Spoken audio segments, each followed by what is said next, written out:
Hello, hello. Hello, hello.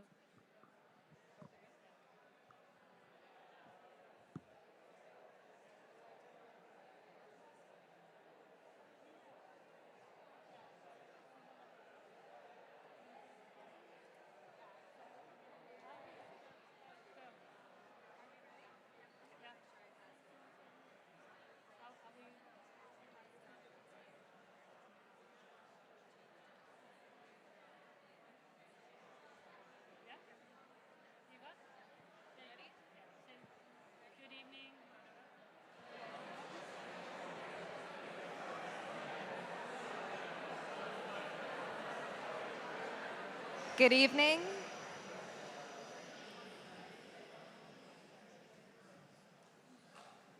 Welcome.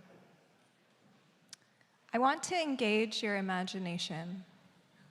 We are headed to the future, 2073 to be exact, and I wish to invoke Dator's second law of the future, which says that any useful idea about the future should appear to be ridiculous. Without further ado, please welcome the world's first AI CEO, Tartarus of Tesla Total Foods Corp., with a message for their shareholders.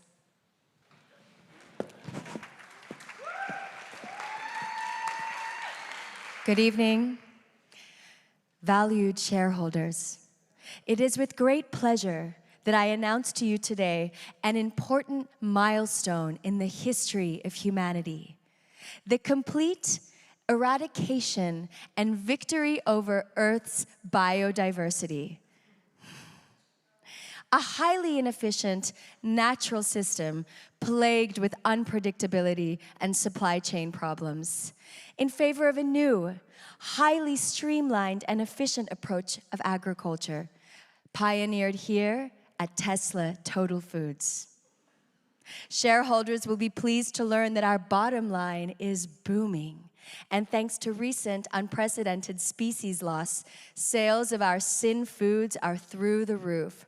Remember our motto: as more species die, you watch your stocks fly. A core part of our win-win customer value. Our flagship products such as Better Broccoli, multivitamin milk, and nutrient noodles put us in prime position to increase our market share. All that choice was bad for business and a headache for our consumers, whose lives are made easier by only having 3 staple global foods to choose from. Humans are also celebrating the news that farming, a primitive and cumbersome human endeavor, is now a thing of the past.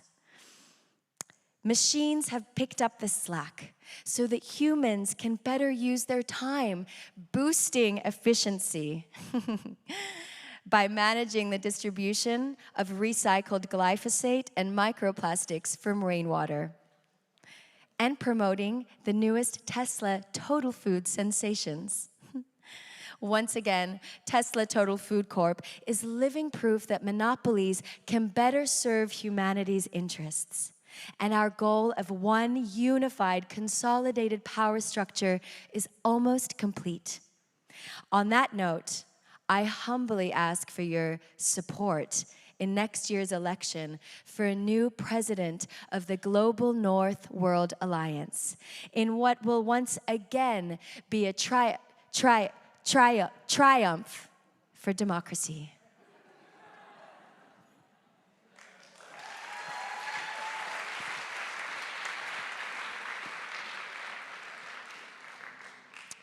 And now for a more hopeful note. It's 2073 Bristol, and you have just been selected to become the 100th planet local city. So in this last invitation to time travel, I present Aubrey Yee, our keynote speaker for the Bristol Local Futures Summit of 2073. Welcome, welcome, and thank you for being here. I am so honored to be your current community steward of saying things. Today, on the 29th of September, 2073, we are celebrating Bristol's journey to become the 100th Planet Local City. A Planet Local City is human scale and local, human paced and regenerative, interbeing and interdependent.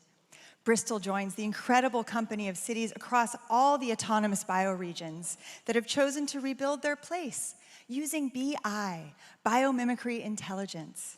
I want to recognize the history of this world-changing localization movement. We remember 50 years ago, you all were children. The 2023 fire hurricane hit the island of Maui in the then occupied territory of Hawaii. You can all remember the shock when we realized that an elite group of rogue, sentient AI had used the electric grid to intentionally spark those fires to clear way for their smart cities, and that this was happening around the world. In a moment of collective horror, we saw how far we had slipped as a species. In the global revolutions that followed, people rapidly began to come together in radical new ways. As destiny would have it, some leaders from Hawaii had attended the Planet Local Summit in Bristol that very same year, 2023. Those brave activists brought degrowth, post-capitalist localization movements to the mainstream. Scientists, activists, artists, economists all began to work towards shifting systems to create local, peaceful lifeways. Then, with the creation of BI, biomimicry intelligence, in 2029, we could finally harness the best of AI and the best of nature's intelligence, value-based technologies for collective liberation.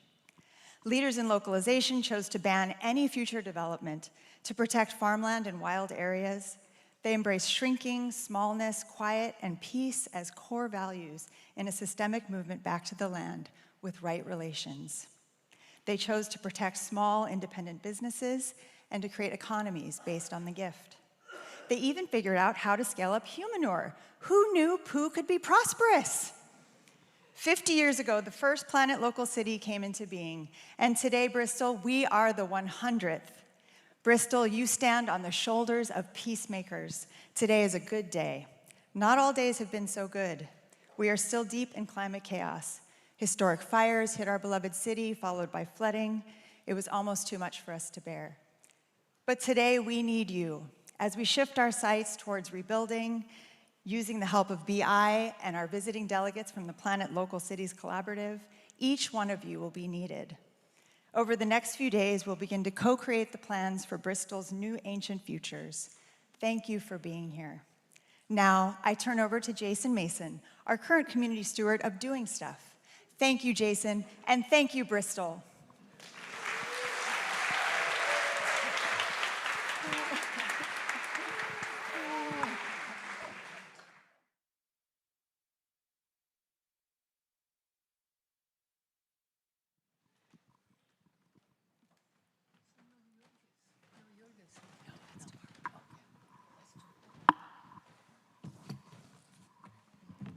So, I'm very happy to be here with Iain McGilchrist, who most of you heard yesterday in conversation with Bayo Akomolafe.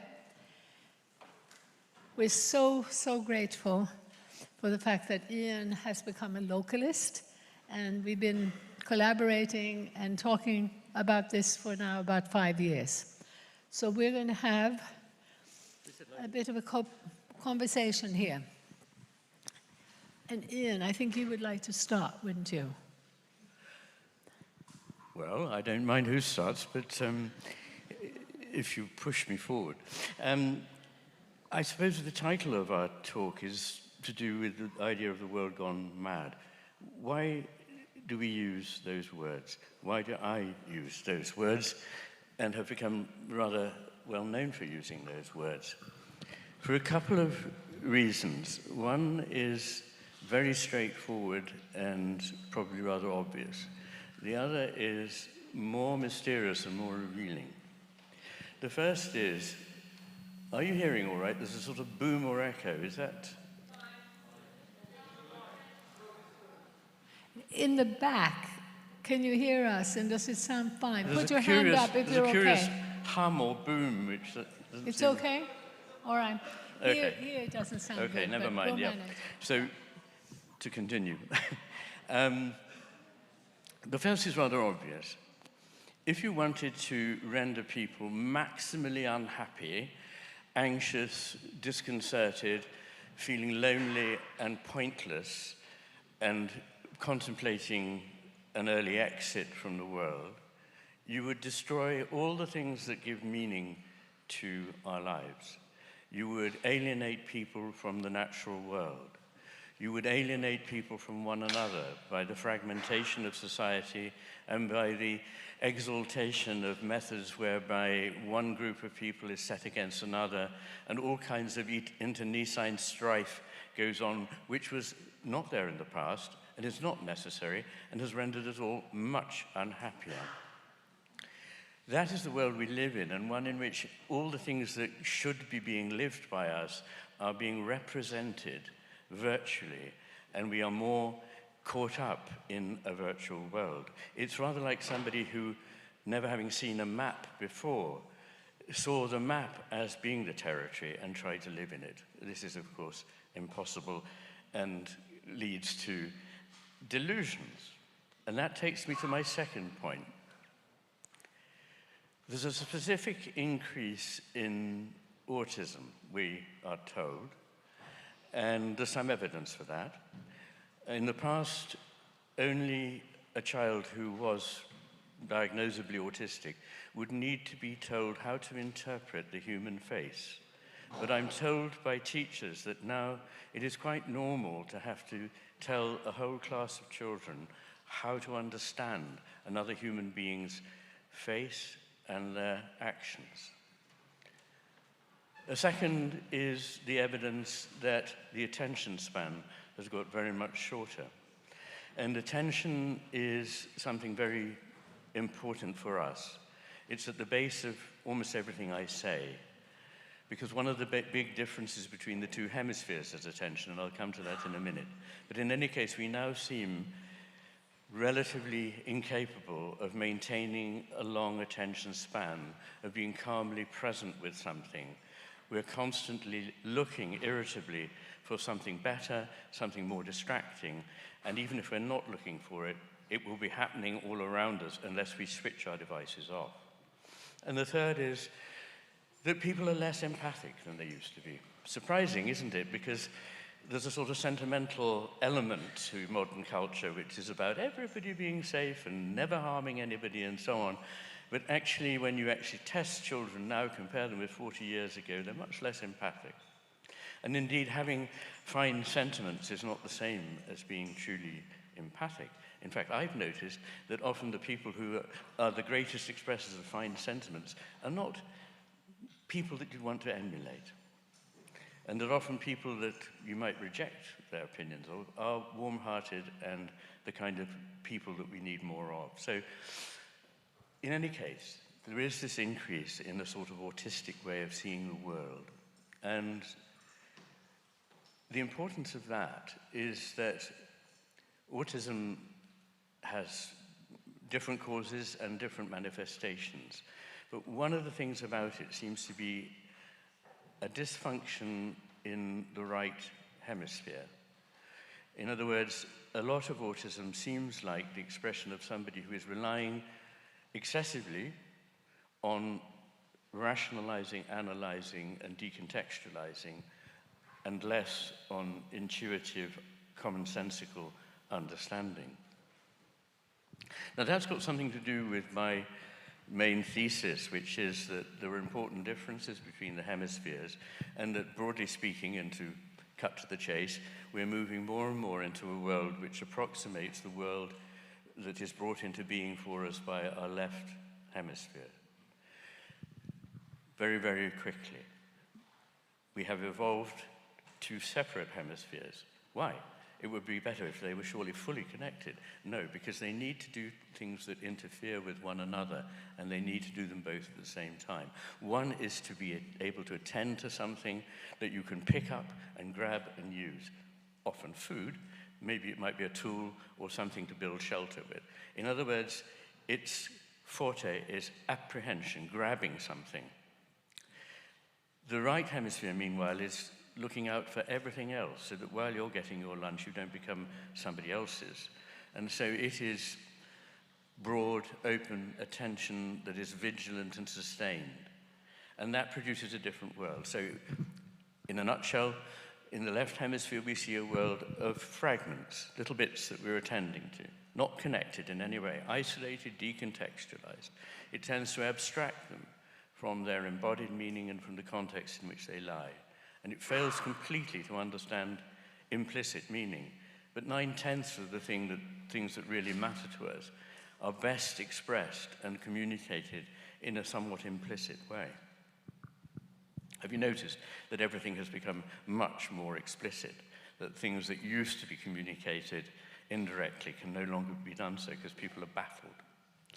So anyway, there you've got one world which is inanimate and abstract and general. And in the right hemisphere, you've got a world where everything is connected ultimately to everything else, particularly to everything immediately around it, or most potent in its environment, but generally to everything. And that it's never fixed, it's flowing, it's changing, it's implicit, it's contextual, and it's alive. So that these two worlds, one more or less mechanistic, not moving until we give some power into it, like switching on an appliance, a world that is effectively dead and can be reduced to its parts, and another world in which you cannot possibly reduce it to its parts, because in doing so you will utterly destroy it by trying to analyze a poem or explain a joke, simple examples of things that resist this process and become nothing when they're reprocessed through the left hemisphere. Now, why is that important? Because a lot of what is going on around us looks exactly like the behavior of people who have had right hemisphere damage, perhaps an injury, perhaps a stroke, perhaps a tumor. There is an enormous literature on this, and it changes their experienced world. It may surprise you to know that people with right hemisphere damage are harder to rehabilitate than people with left hemisphere damage. Often after left hemisphere damage, you can't speak, you can't use your right hand, but after right hemisphere damage, you don't understand the world at all. You think it obeys certain rules which are very simple and crude, and you can't understand tone of voice or expression or irony or humor. You take it all deadly seriously. This seems like the world into which we're moving, and one in which the organizing capacity of the left hemisphere that abstracts and sets up machines to operate everything called bureaucracy flourishes at the expense of life. So in those two senses, Helena, I would say that we are living in a mad world.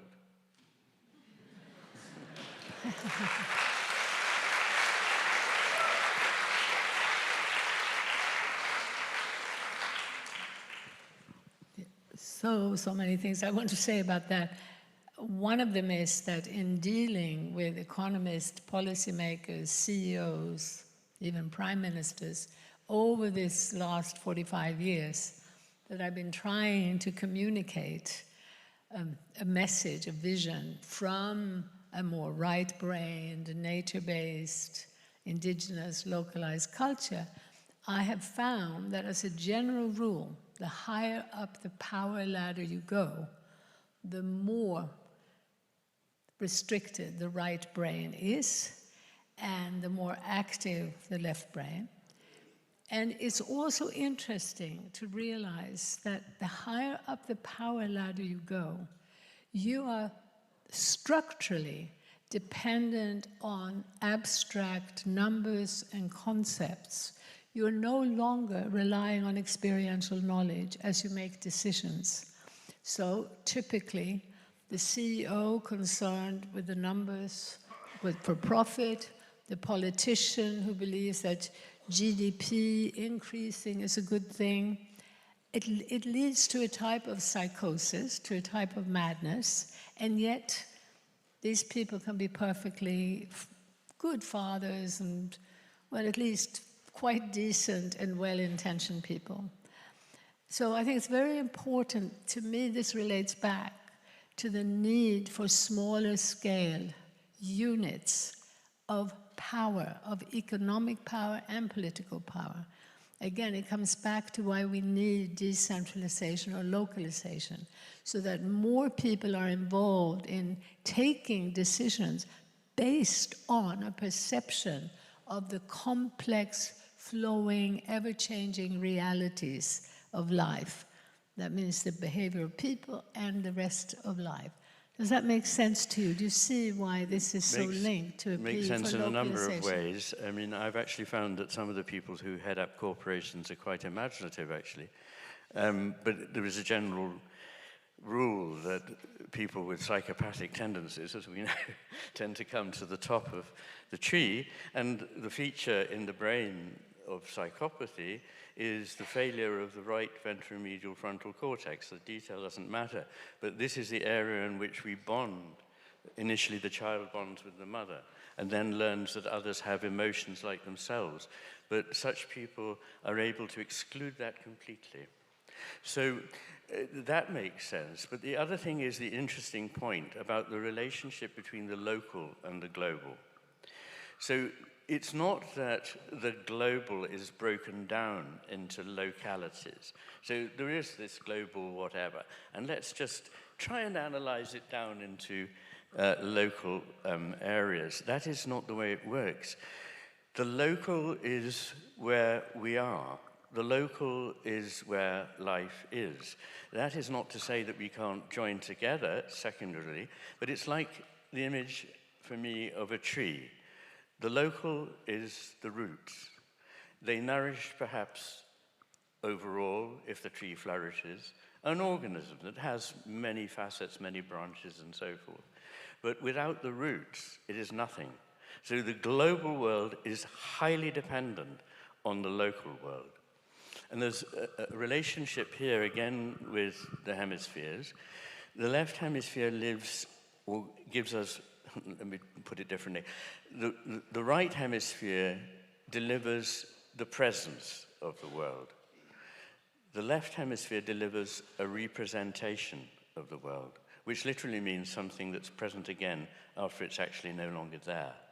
In other words, it has none of the quality of true life and the spirit.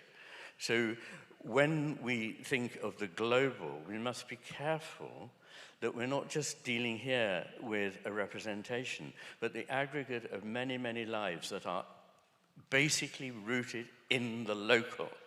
And that is where life is, and that is where we need to begin the process of changing the way in which people think about the world and our interrelations. I'm not saying anything, of course, against global movements in the sense of coming together. Coming together, many trees make a beautiful stand. They make perhaps a wood or a forest. But that is not to deny that everything lies in the earth, in the roots, in the local. Well, for me here, I'm trying to describe it slightly differently. I want us to be aware that today all of humanity is dependent on two very different systems. One of them is a man-made, techno-economic, global economic system. We are literally, from the mountains of Ladakh to Bristol, the same global companies and banks are having an influence in shaping the direction of development, in influencing the identities of children towards consumerism, towards a fear of never being good enough. And I witnessed this very closely in Ladakh, what it does to children to be subjected to a message that if you want to be loved, if you want to belong, if you want to feel that you're worthwhile, you must be wearing those Nike shoes, you must be wearing the latest fashion, you must be drinking that Coca-Cola. That message is now in virtually every corner of the world, deep in the Amazon, across the world. That's a man-made system. It is a consequence of us basically having been asleep and not realizing that, particularly in the last 35 years, that system gained so much power, so much wealth, had so much influence in all avenues of knowledge, in the school books, in the books at universities, in the media, virtually every avenue of knowledge being shaped by interests that were trying to extract wealth from our breakdown, from our loss of self-respect, and above all, by breaking down that fabric of multi-generational community, breaking down that fabric, which, by the way, talking about multi-generational community, I just quickly want to add that Gabor Mate and other well-known psychiatrists and psychologists, and my friend Eva, who was speaking last night, are aware, really aware, that if children had the benefit even of grandparents a few blocks away, or in the same town, or within regular contact, we see the evidence that they had a healthier sense of identity, felt more secure. And that's what's required to bring up loving, compassionate, tolerant people, is that security as a child. Absolutely. And I couldn't have imagined that there was a single person in the room that didn't think exactly that. And when you started by saying, I see it differently, I was on tenterhooks. I kept waiting for the point of difference. Well, but I see things in precisely the same terms. That's not in conflict with what I was saying. It's an illustration of what I'm saying. Well, thank you, because in a basic sense, I think that's true. It was when you were talking about the global in terms of building up a global movement, and that's where I think I'm using different language. Yes. Because I think we have to distinguish. No, I think we need to talk about this, because I think we need to distinguish between international collaboration and building up a global movement, a movement that cares passionately about that deeper connection to nature and to one another, a movement based in peace, in love. That movement needs to be global, but let's not call the process of coming together globalization. Let's not confuse it with a global economic system. So let's remember, we're talking about, on the one hand, the World Bank, the IMF, and the trade treaties, and this artificial system that is being kept in place because we are not looking at it enough.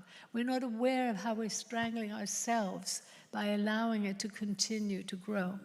On the other hand, the global reality is that every person on this planet belongs to and is shaped by Mother Gaia, that living, amazing miracle of life, that miracle of life that is held together by love, essentially.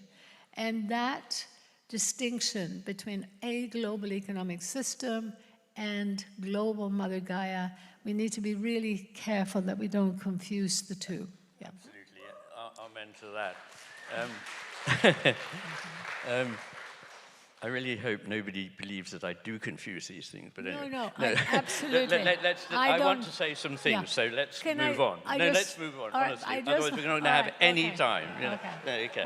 So, I mean, I've outlined really the causes of a couple of...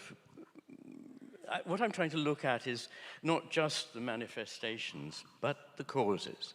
Because if you try to treat a disease by simply dealing with its manifestations, you'd end up putting sticking plasters on a cancer. And that is not going to cure. I'm a doctor, and I've, I hope, in my life, helped suffering people. But that involves taking that broad overview of the right hemisphere, seeing them not just as machines, but as real people enmeshed with others, with the world, with bodies, minds, and spirits, or even souls, I would say. So I'm well aware of all that. But I'm trying to point to its origins in a whole way of looking at the world. It is extraordinary when you come to see this. And people write to me all the time saying, once you've seen this, about these two ways of looking at the world, you can see its manifestations everywhere and you can never forget it. So what I'm hoping is that by opening people's eyes to this, we may make some progress.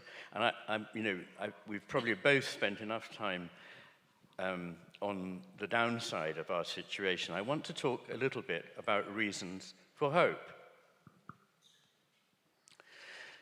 And there are a number, really. One is we have a false idea of size. So when we consider what can we do, we think of ourselves as very small in relation to the world. And also we tend to disrespect the world by thinking it's very small in relation to the universe, which indeed, in certain measurable ways it is. But sometimes things of huge importance are unmeasurable. And most of the things that are important are just simply not measurable. Goodness, beauty, and truth, love, life, health. These things, we can find substitute measures, but these are the important things. And how big are they? They're huge. They take up a great deal of the cosmos. In fact, I believe that beauty, goodness, and truth, and things of this kind, and especially the sense of the sacred, are not, as we're often told, sort of dreams of people who have found themselves, woken up to find themselves really just pointless bits of stuff bumping into one another around the universe, but actually are things that we not invent, but discover. In other words, they're there. We find them, or we fail to find them. And one of the purposes of life is to find them and to respond to them. And if we don't do that, we might as well not save the earth. We might as well not save one another. We might as well give up the ghost now. So what I want to say is it's very important to start from, to recap, the local. And the most local is ourselves. And the most local part of ourselves is in us. It is our heart and soul. And the very first thing we all must do, and if everybody did this, our problems would be solved. We need to start healing ourselves. We don't need other people to do this. We need to examine what we're doing and change it in simple ways, not in superhuman ways. Nobody's asking anyone to be superhuman. It would be a good idea, however, if we were fully human, and that's not what is happening, and not what will happen with increasing intrusion of artificial intelligence into our lives.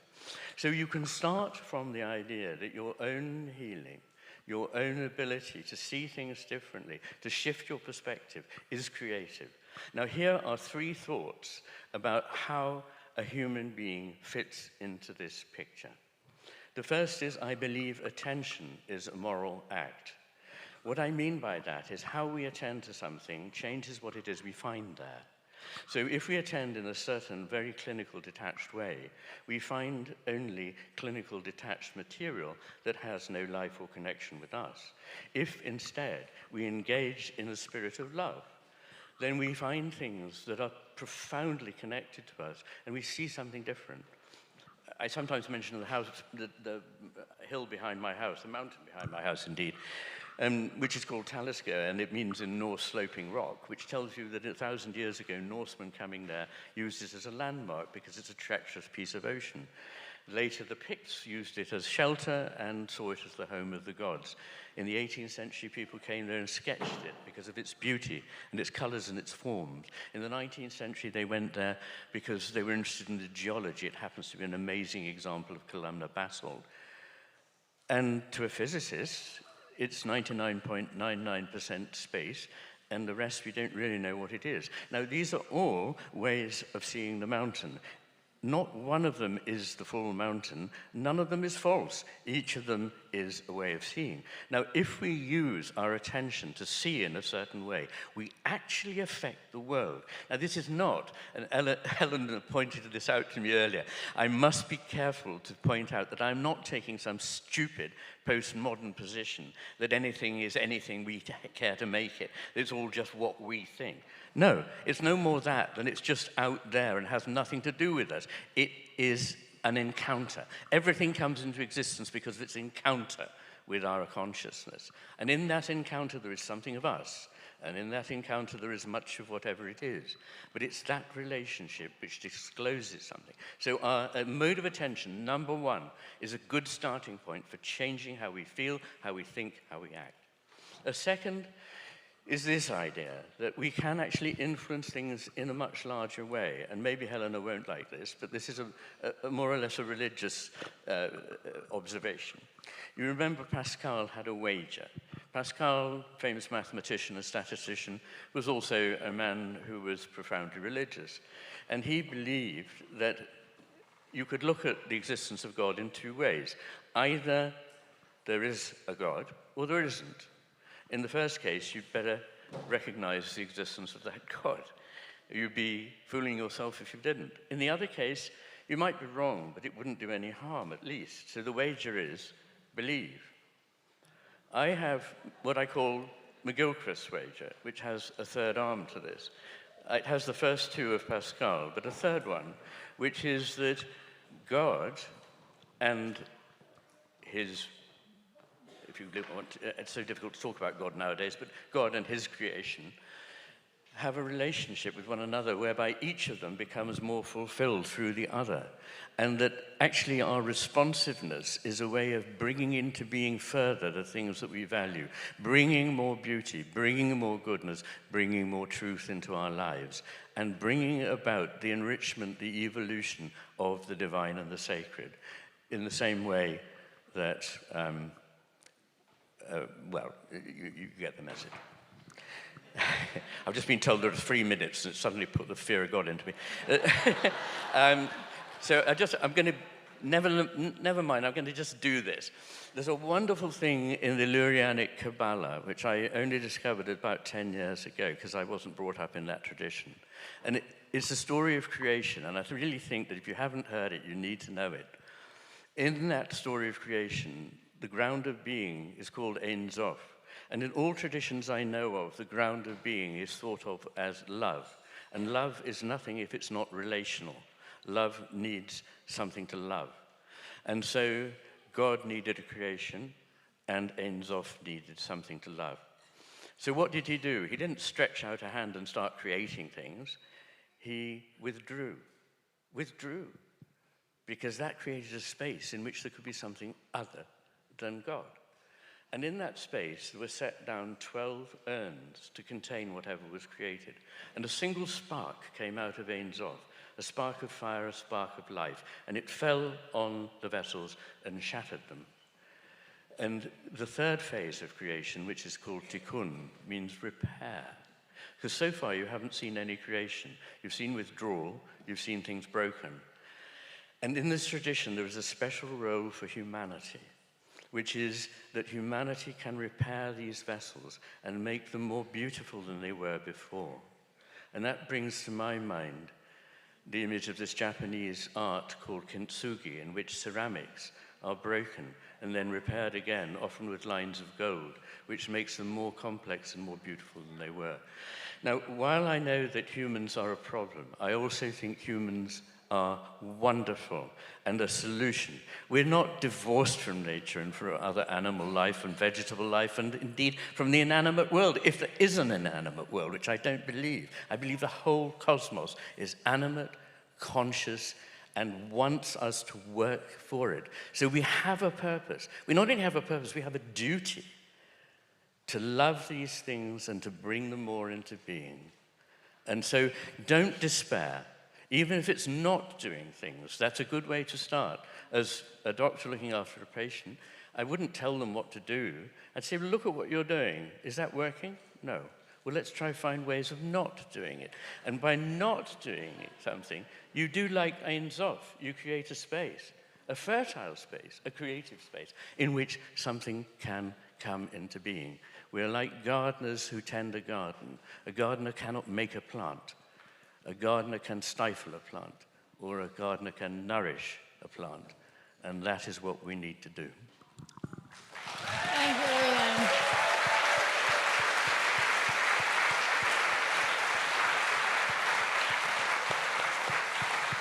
Thank you.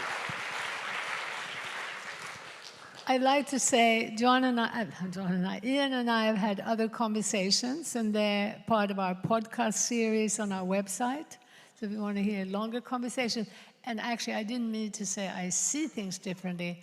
I'm just using different language, is what I meant to say. And I don't know why you said I might not agree with that last point, because of course I do. But I would also, while I have this opportunity, urge you to look at our books. I'm happy to sign them. Apparently people were asking. I'm happy to be out there at the end of the evening signing books. They're just outside as you go out here. And thank you all so much again. And we'll now continue with the program. Thank you. Yeah.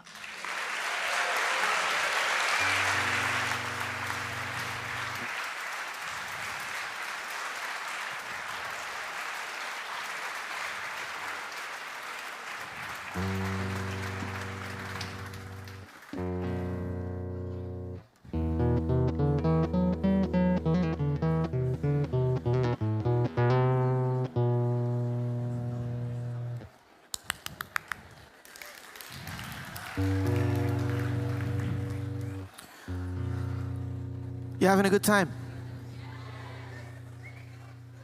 You having a good time talking to your neighbors, I see. Are you enjoying yourselves? All right. If you come to your senses quickly, you might still get a song. Raise your hand if you want a song. All right. Good, good. Some people still want to talk. It's my time, it's okay. I'll just make the song shorter.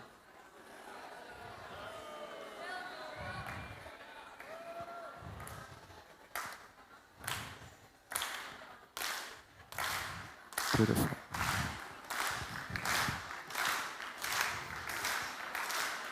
Good luck. All right. I mean, what kind of regenerative hippies are we if we can't focus our attention, right? If we can't pay attention and focus our energy, of course. The next session is called Rethinking, I think is Rethinking Everything, is that right? Rethinking Everything. And I was asked to do something exciting and bring up the energy, but I feel that if you're gonna rethink everything, it is really important to connect with your own feelings. And I'm gonna share with you a song I play very rarely, which is a song I wrote for my father. I can also play something just... But I'd rather play something from the heart because I think it will touch on something important. My father has alcohol problems, as my grandfather had alcohol problems, as I reluctantly admit that I too have alcohol problems. And on one occasion when we took mushrooms with my father, I felt the depth of his hole. I felt the blackness, the darkness. And I knew it so well because I saw it in me. And I started strumming a series of notes that come from Gurdjieff. I kind of take you to somewhere.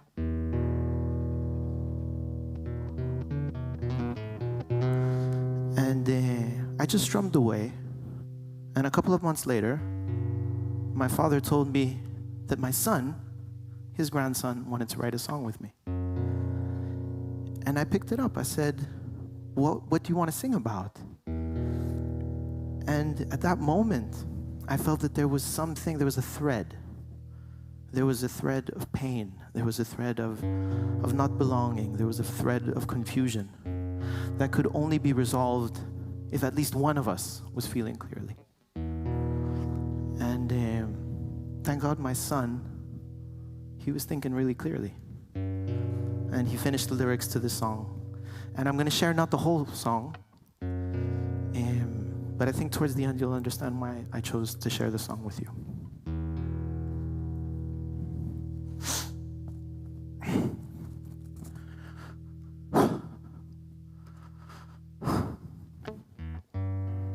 As you sink into yourself, the silent darkness pulls you close. I see the weight of the world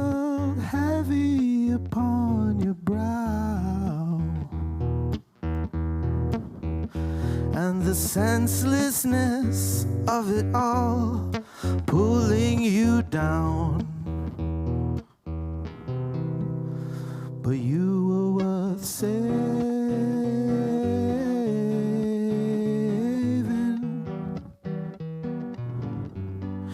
You were worth saving.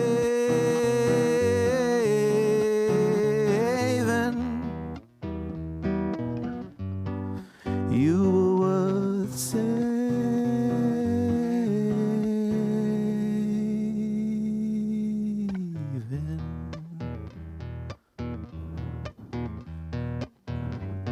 You're not quite sure what it's all about.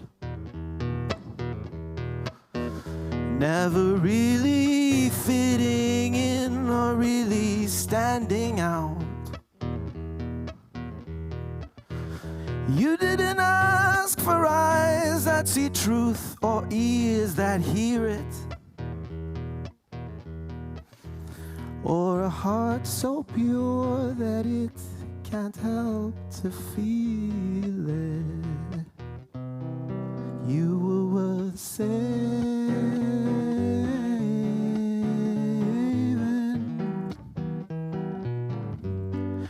You were worth saving.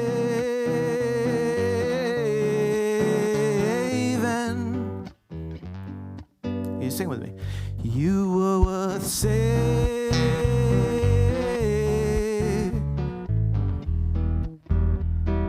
Sing it to yourself. You were worth saving.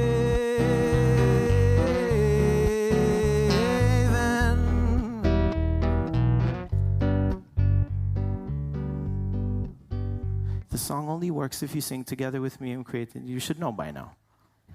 One, ta, ta, ta, ta, ta, ta, ta, ta.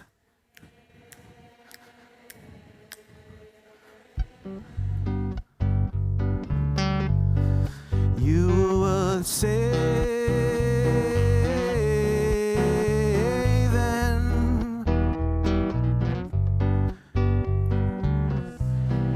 If you only knew how much we are alike, you and me, like the phoenix must endure the flames alone to become what it's to be. You are worth saving.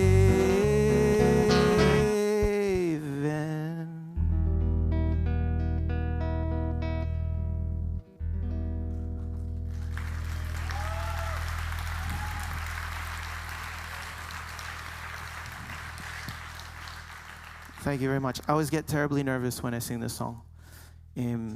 But for me, the motivation, the reason why you're all here is because we share the same pain. And if it's clear where we're coming from, then not only the thoughts emerge, but so do the words and the actions. And that's the best I can give to you right now. Thank you very much.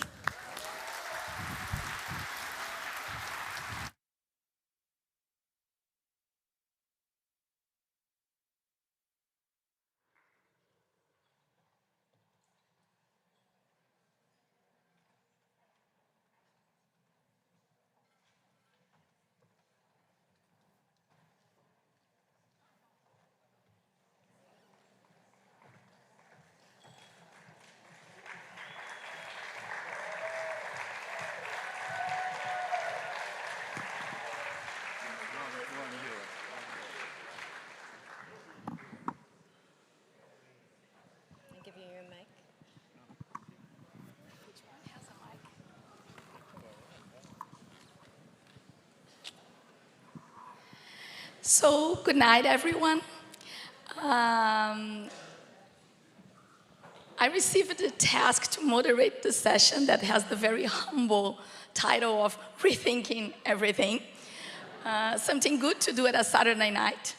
I don't think my friends here need more introduction. We have Manish, we have Bayo, and we have Charles, that all of you pretty well know from other sessions and from their work.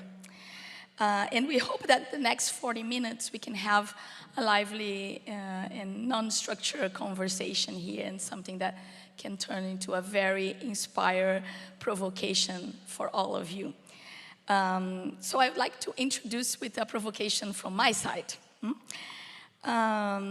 Between 1536 and 1541, between 5 and 6 years, England witnessed the dissolution of the monasteries by Henry VIII. That was, if we look retrospectively, a complete, as the name say, dissolution of a way of life, of an extremely localized way of life. The skeletons and the ruins of this life are still scattered around English landscape. But the process that dissolved materially and spiritually this way of organizing life and culture and conceive power and also organizing the economics at the time was very fastly replaced by another. No?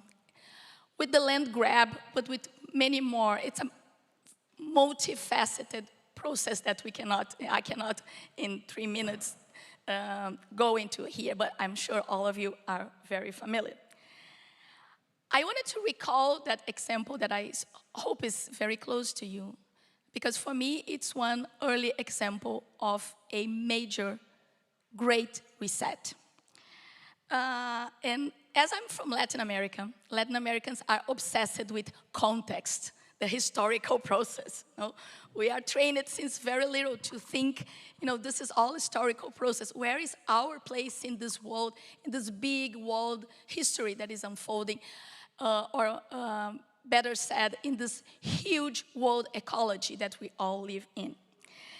And I think that, for me, the context of today is the coming of a massive globalitarian age, which is a fusion of the globalization that we have been fighting for the past 20 years, most of the people here, but also with a very subtle for some and very clear for others, totalitarian regime that enters into our life through the digital realm and through this new layer, protocol layer of control. So I want to propose to my friends here, if we are rethinking everything in 40 minutes, what would be something that we need to rethink urgently and at its core that actually will feed into our context of movement building? So who would like to start? Him. Thank you for volunteering.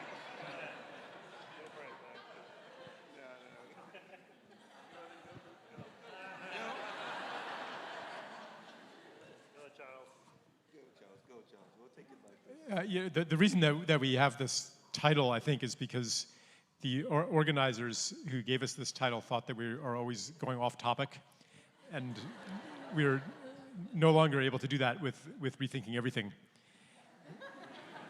So,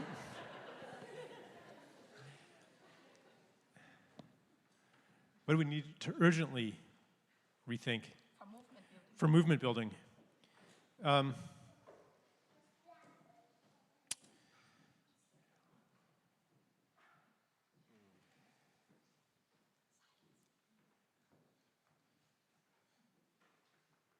Yeah, here we are,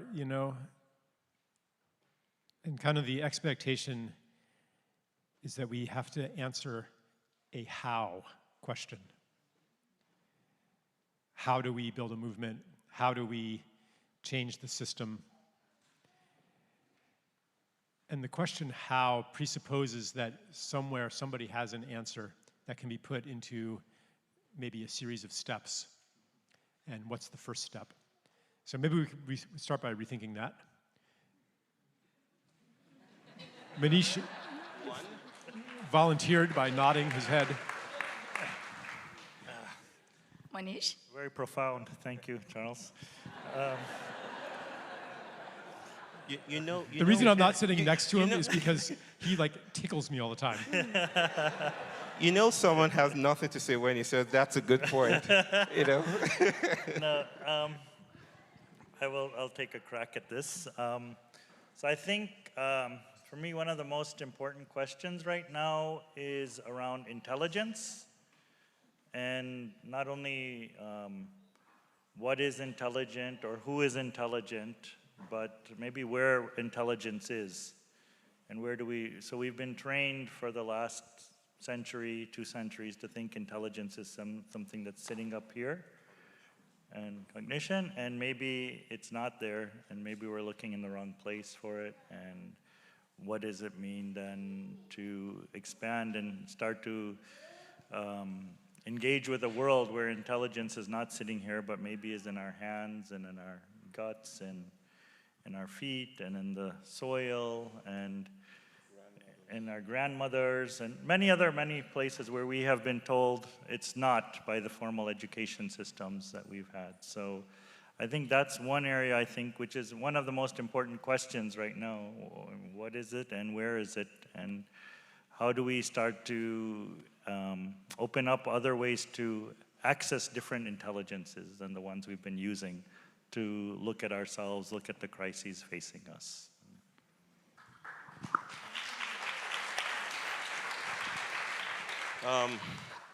You did good, Manish. Thank you. I don't know, when you asked the question, the first thing that popped into mind was the persistent myth of the hero's journey, right? The Joseph Campbellian idea that, I'm not going to go through the thesis here, but you know what I'm talking about.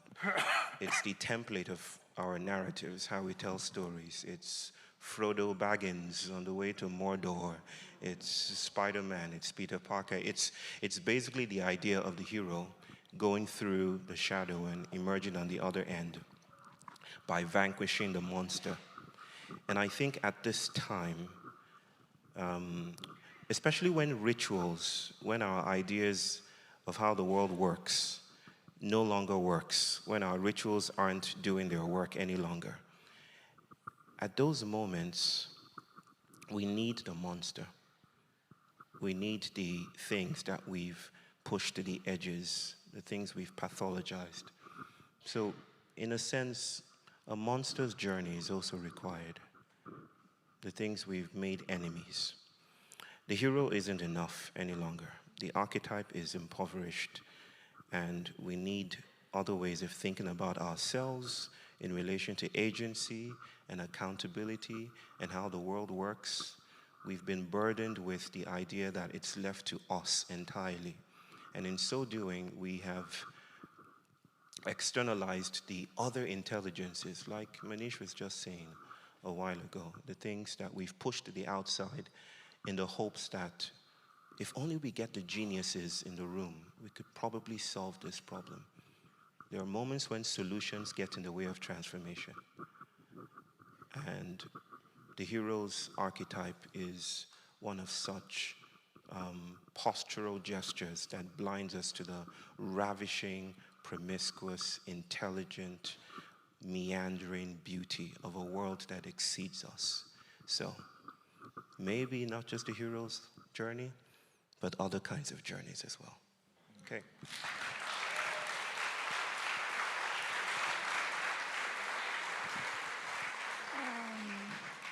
It's interesting to hear about the hero journey when people familiarize it with the user experience design. You know, we are more today in a consumer journey or in a Pokemon Go journey where we are all trying to score to go into the next phase of the video game. But I want to go back to the dissolution of the monasteries because there is an important point, you know. Henry VIII did not decide just I'm going to throw the armies and, you know, it's going to destroy this, and we have 6 years to tear down to the ground. He was authorized by Parliament 2 years before the whole process started by the Act of Supremacy. I think this is important for us, again, very Latin American, to remind, because although we are fighting for localization, we are still living under the rule of law and the nation state. the nation state that is bounded by constitutions, and the democratic participatory process that allow us to make laws, to change laws, to vote people in and out. And the current great transformation or great reset or great dissolution of our previous way of life into this new future, this new, some say, transhuman future that is coming, it's all being weaved through law. We have legislation that are international legislations and agreements, regional legislations for those citizens of the EU, and national legislations from UK. So I want to go back to you another round and try for us to get more grounded, because I think we need to move forward, to march somewhere. I have never experienced a movement that does not march and does not dance. But I think we're very good at dancing. But I think to march, we have to have aware, and we have to get together in the sense of direction. And we are into this hyper-globalized state, struggling for going back to local and affirming and defending the local. And at the same time, we're seeing the nation state being attacked and maybe being morphed into more larger imperial forms of power in the future. So how do we walk into this fine line between affirming localization and at the same time not just throwing away nation states or becoming balkanized by a localization that serves the corporate and not emancipation?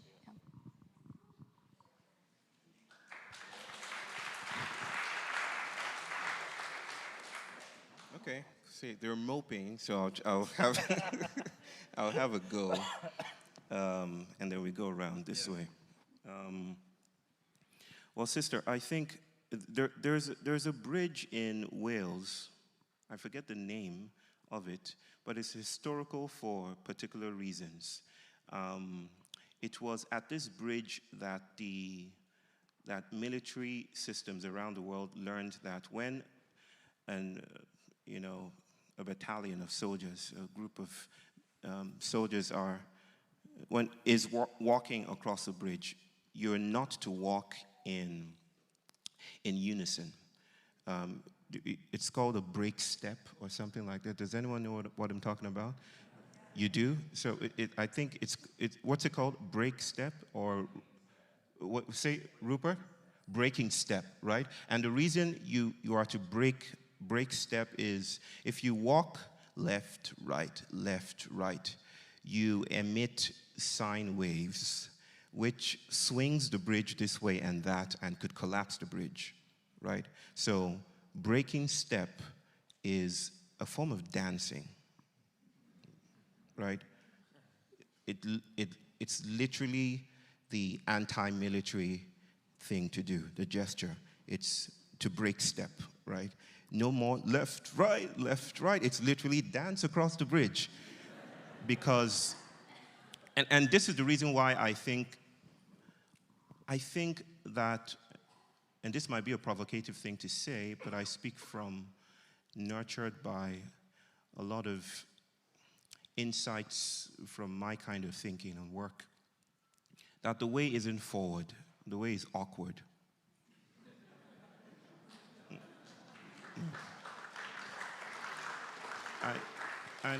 And what I mean by that is the trajectories, the ideas of transformational change, which are rooted in neurotypical notions of dramatic change, right, that we've been conditioned into accepting as legitimate change. Those need to shift as well. Because how we don't think outside of the nation state, right? The nation state isn't there and we are here, citizen subjects. We are literally thinking along with these large territorial systems. And sometimes our imaginations of what the future might look like are re-territorializations of this Westphalian globalist order. So that we need breakaways from these dominant patterns of thinking and acting. And so this is awkward it's awkward. It's the kinds of movements that I think I'm leaning into are awkward deviations from the highway. And this, if you read about black scholarship and the histories of fugitivity and marronage, you might hear the stories of the invitation to wade away, to fall away from the highway, right, and wade in the water. That wading in the water, that idea of a crossroads, that ethics of losing oneself. My people would say, in order to find your way, you must lose it, right? That idea of losing one's way is, I feel, a powerful investment in other ways of thinking about the world. But there's a lot more to say, but I'll just pass it on to my brothers. Yeah.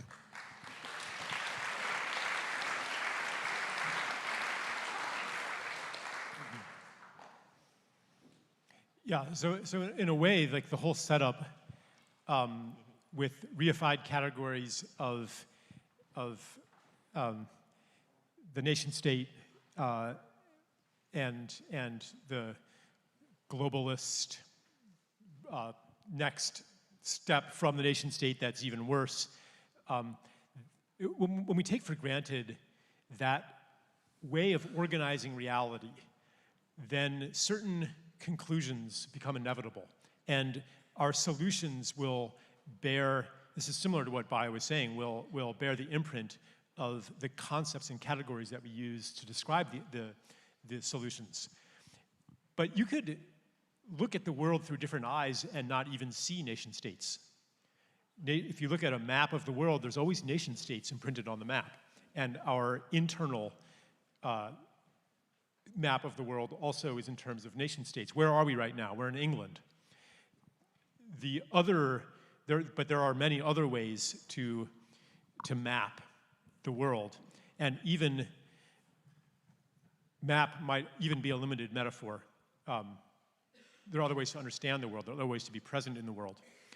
The way of that is in our normal discourse lends itself to a kind of a hero's journey program of change where we are fighting a monster called globalization.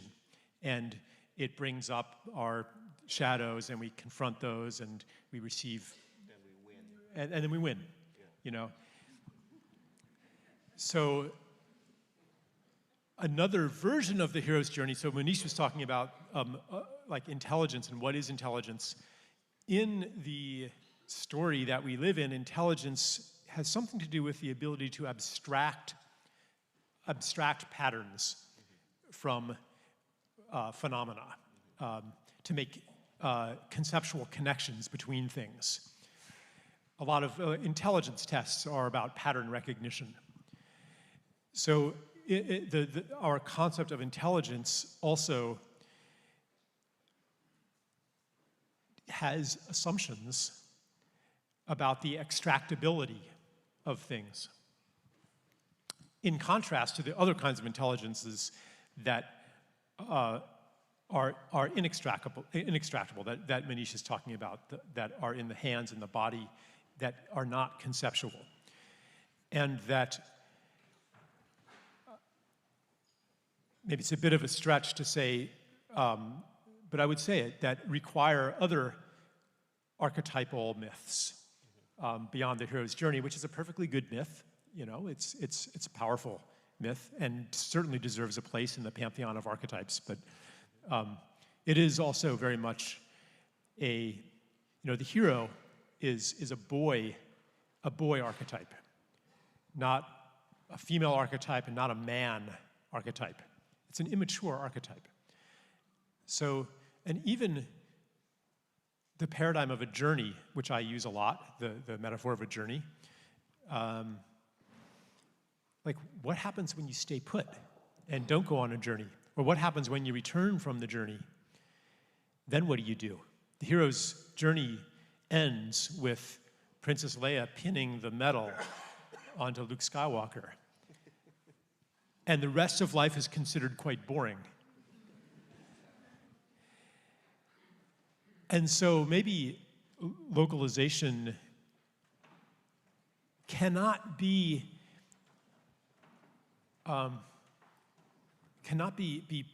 be pushed with the conceptual setup of here's the monster that we are fighting. Yeah, I want to pick up on something you talk a lot about, Charles, too, is this good versus evil, paradigm that we're all being forced into all the time. And I think for me at least, something in the last several years, which I have really tried to deeply explore in my own life and work, is something around this paradigm of radical trusting. What does it mean to bring radical trust, hospitality, forgiveness, care into everything we do? And it seems to be, so rather than marching, there's a different metaphor maybe that we need to think about. In India we have this thing called Lad Karna, which means like, when mother, maybe mothering metaphors might be more appropriate to think about. How do we open up, again, different parts of ourselves? And I was thinking yesterday we were talking, and one is, again, what modernity has done to us is to make us feel maybe we don't even trust ourselves anymore. That disconnect is so deep and so painful that we don't even trust ourselves. Or do we actually, we were talking about people walking out of their jobs yesterday. And do we actually trust that this community has our back, or these group of friends, that we can actually think or take much more radical small steps even in our own lives to do what we care about deeply in things? So I would invite us to explore this area of trust. And I've found, so we have one of the projects I've been working on is called the Jail University. And what does it mean when we bring radical trust into the prison system to reimagine with inmates, with guards, with the police, and what kinds of possibilities can be opened up? It's beyond what I could ever have rationally thought of with my mind, the kinds of energies that get released. And so I think that's what you're also trying to, both of my brothers and sister are trying to refer to, is like, what is also, like sometimes when we're marching, like almost that metaphor feels very fascist to me, and maybe we need to start shifting some of those metaphors to open up other possibilities, other powers within us. I'm gonna pick this on the marching. It's interesting to hear because in Brazil, the landless people movement, the way of organizing is marching. You become part of the movement while you march, because then you show that you are in movement, and then you can circulate, you can occupy the territory. Indigenous people in Bolivia, the political process that elected Evo Morales as the second, I learned this morning, because the first indigenous president in Latin America was Porfirio Morales in Mexico, but Evo Morales was, because of the marching is so, not in a fast, I would never think of a fascist way, but just march in line with children, with older people.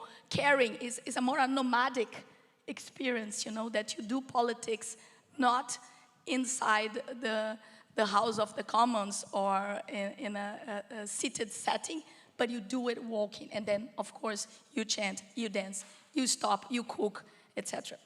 But as we are here in Britannia, it's not if you can. Can I say one thing? In India, that we don't use marching, we use pilgrimage. We have a very different metaphor of what that means. Maybe we got lost in translation because it's... No. But you said about radical trust. So I'm going to poke again, no? The magazine, The Economist, no? Advertised the coming of the blockchain some years ago as the engine of trust.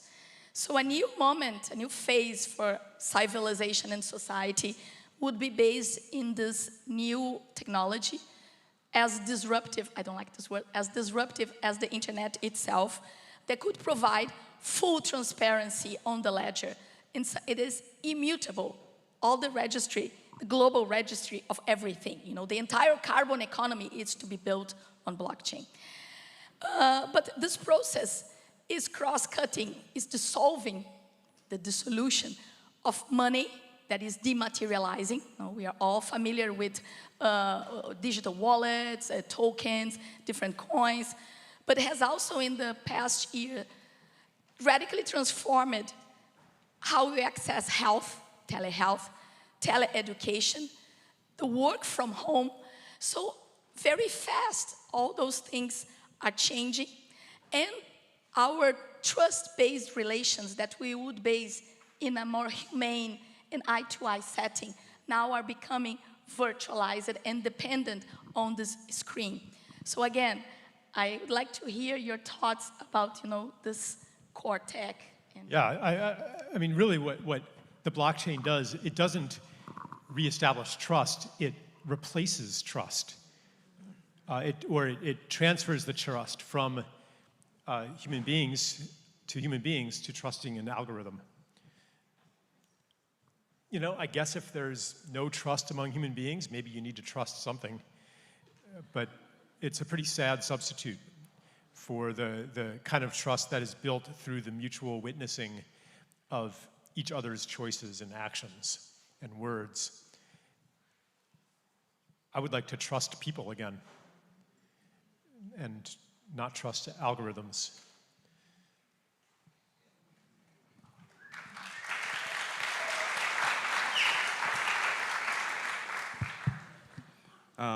What do I have to say about this?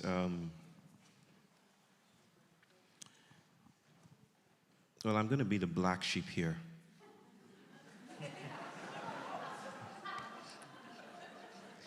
And we love black people.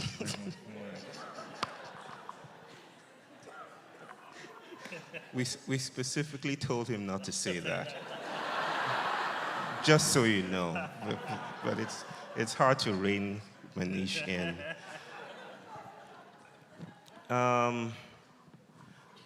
I've been dabbling in what I often call digital animism, and in doing this, I've noticed a tendency to reduce the virtual to the digital, right? There is a sense in which our lives are already cyborgian, interspersing technologies and particular modalities and algorithms. And there is often the tendency to try to retreat into a uniform essentialism, you know, a purity of some kind, to say, which is not what my brothers here are doing. What's the verb for piggyback? What's the gerund for piggybacking? Is it piggybacking? Okay, I was going to say pigging back. Okay, I'm piggybacking.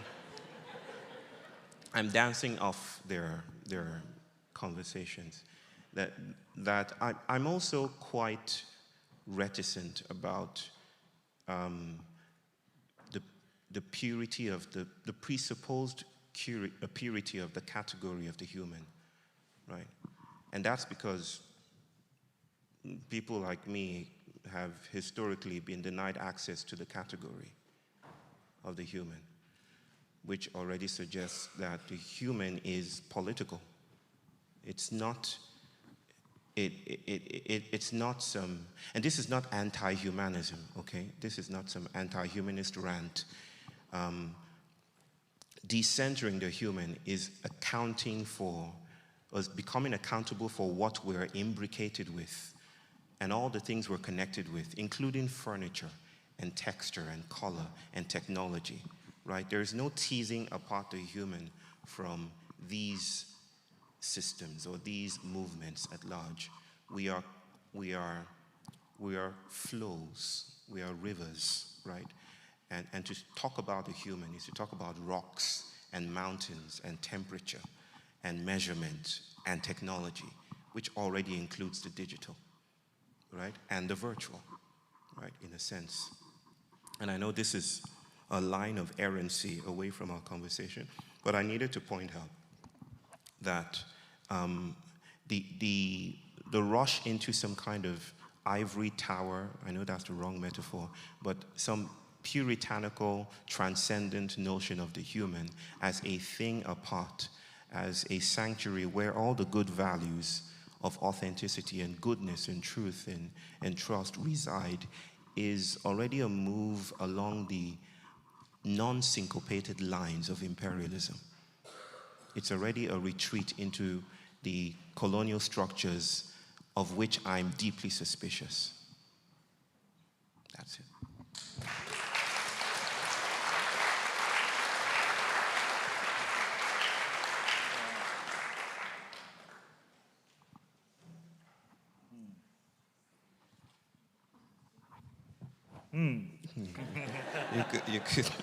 You can sing if you want to. Hallelujah. Where's that?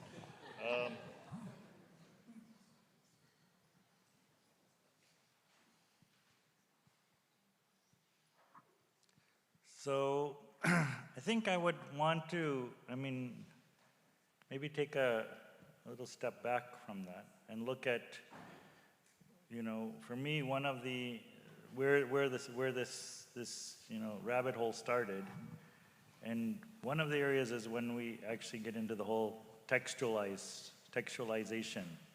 So we're very critical of the digital, but where this whole last century or so of the textual mind, which is actually what started at least much more of this, where we started to disconnect ourselves from the sensual and the material, and we entered into a whole different journey of abstractions and things. And I think that is, so like I have a lot of friends who are like, no, the phone is really bad, but a book is really good. And so I would even question, like my own daughter, she actually didn't start reading until she was 12 years old. And I think that I see that in her is a very different sensual being, a very different set of sensitivities, of awarenesses. That so I would just like to offer that maybe there's other things also which we need to dig deeper into as areas which we have accepted and taken for granted as kind of part of the way forward. So. Yeah, so I think I can, to wrap those two things together, I don't think that it is about repudiating digitization or writing, or, you can take it back farther than that, like naming, nouns, language, fire, which creates a boundary between the domestic and the wild. Maybe we should abolish that too. No, all of these things are expressions of humanity. But I think that what's happened when I speak of, putting our trust in an algorithm, or also it has to do with artificial intelligence as well. If we're going to talk about intelligence, we should talk about artificial intelligence and what actually is that, and is it actually intelligent? And like, with, what Bayo is observing is that to cast any of these things into an either-or category is actually part of the same conceptual model that we're stuck in. And so instead, we can look at, well, what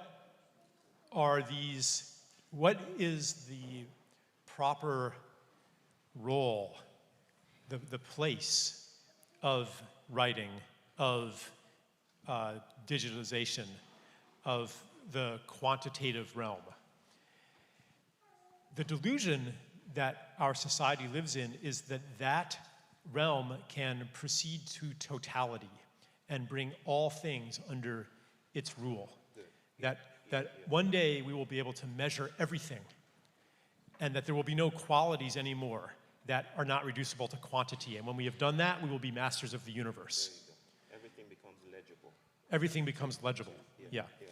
So that, artificial intelligence, like these predictions about what it'll be able to do, it'll only ever be able to do anything that can be quantified. So only if you believe that everything can be quantified will you believe that artificial intelligence can match human intelligence in every respect. In that earlier definition of intelligence that I gave, artificial intelligence far exceeds human intelligence already. But my prediction is that the limits of artificial intelligence are going to become apparent very, very quickly. I wrote an essay about that called something mayhem and something else. But anyway, just piggybacking on your piggybacking there. The essay is something, mayhem, and something. Something else, mayhem. It had the word mayhem in it. Okay. Yeah. Well, another provocation now. So picking up, I think it's no coincidence that one of the big corporations in Silicon Valley, which is the mothership of many others, is called Alphabet. No?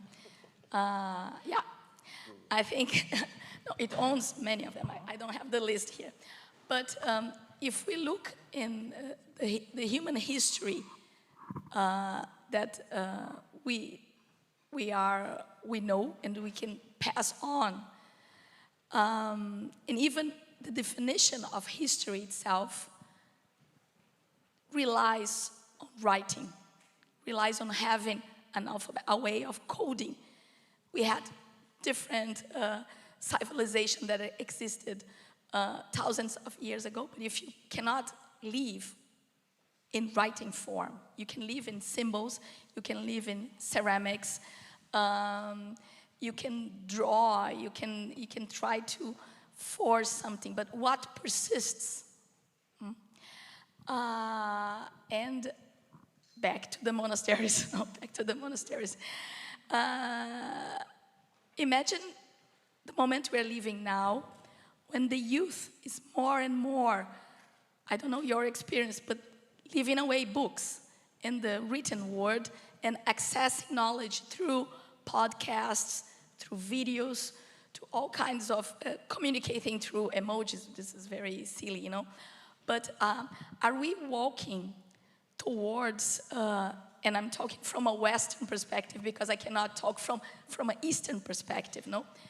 Leaving behind alphabetic writing, I don't know, merging into some form of communicating, maybe into this globalitarian society that I provoked at the beginning, you know. We need a common language. I have been a super critic of what I call the carbonese, you know, the quantification of carbon as one language, as one imperial language, as Latin it was before, but now reduce it not to quality but quantification. So I want to hear from you now in this closing round, what would be the impacts of this regarding salvaguarding memory? Because we are rapidly uploading our memories, our photos, our documents, our virtual files.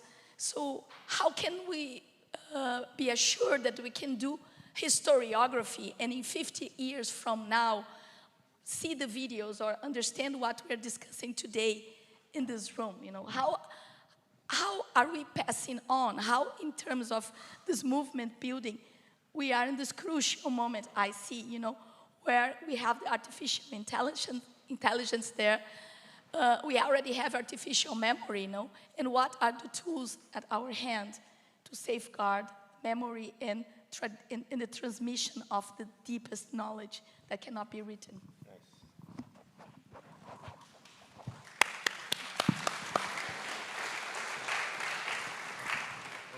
Okay, so this is the final round, right? So by the time we're done, we would have rethought everything,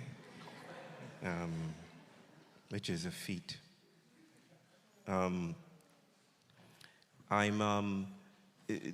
probably know these words by Audre Lorde. You know it, right? Yeah.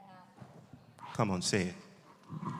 You know, the master's tools. Everyone knows the phrase. The master's tools will never dismantle the master's house. It would be good for public intellectuals, you know, to go to gatherings and just swing the mic and do this. like musicians. Our work would be easier, just, do this.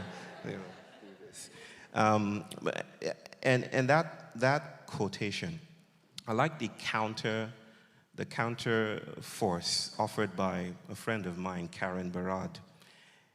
And she responds by saying, the master's tools will not dismantle the master's house, but the master's tools never stay faithful to the master too long. Right.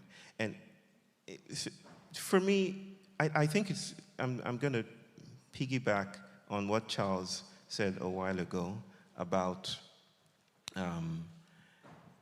I forgot what you said. You said a lot of things, but They're all brilliant. Yeah, they're quite nice. But the idea of I'm keenly what you said was what if there's some kind of perceptual captivity in noticing the primacy of the nation state, right? And I'm also quite keenly in touch with the idea that language is an ecological burden and memory is much more than human. And it's doing things that colonizing imperatives cannot articulate, right? It's spilling through, it's upsetting the master's imperative, is what I'm trying to say. I don't think it's entirely true that history is only recorded in alphabets. I'm not saying that you're saying that. But that might be fed through, or that might pass through. History is also marked with trauma in our bones, in the unsayable, in the unsaid. And this has a way of becoming a minor gesture, a minor key that travels and dissipates and diffracts and disappoints every attempt to put a flag on things and say, we own this. Right? This is the decolonial that streams through everything. And so I'm counting on that fugitive ethic that is streaming through things, that as we upload things, we might find out that we're left with, as we already are, there are other languages and, the language of bees and pollination songs and other things that we're in touch with, but our statuses as citizen subjects blinds us from, acknowledging or accessing or participating in. I think grief, for instance, is an invocation to dance, right? I describe myself as a recovering psychologist, right, yesterday. And my work, to put it in the painfully stereotypic way, was to shrink people's problems, right, as a clinical psychologist, right? And I noticed that I was a policeman for capitalism, right? My work was to guard the cracks, was to cover up those places where grief spills through and tends to overwhelm. And I think of grief as a form of planetary activism of some kind that is inviting us into, as a language, that there's a language here. It may not be composed with the syntax and grammatical burdens and alphabets that we're used to, but there are streaming languages, sister, and vocations afoot, atmospheric, territorial, molecular, inviting our bodies to do other things. I don't think that colonizing ethic can be entirely successful. I think the moment you plant a flag, you've already disrupted your own imperatives. The moment you whip my back with and spill my blood, you've already stained your own whiteness, right? There is no vocation to finalize the world, to put it in the family's way that is not already an invitation to promiscuity of some kind. So yeah, that's my rethinking everything spiel.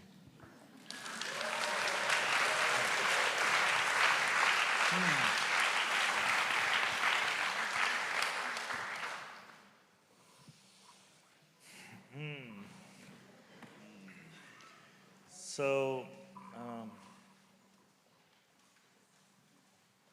I hear what you're saying, and I mean, several things are from India are kind of flowing through me, and one is, the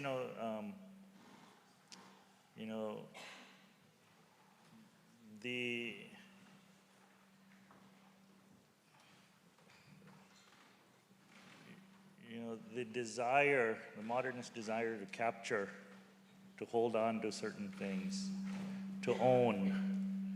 I mean, the whole project, one way of modernities can be about ownership, and so much of what you're doing, I don't think that's your intention, but what can be interpreted is that, let's hold on to something.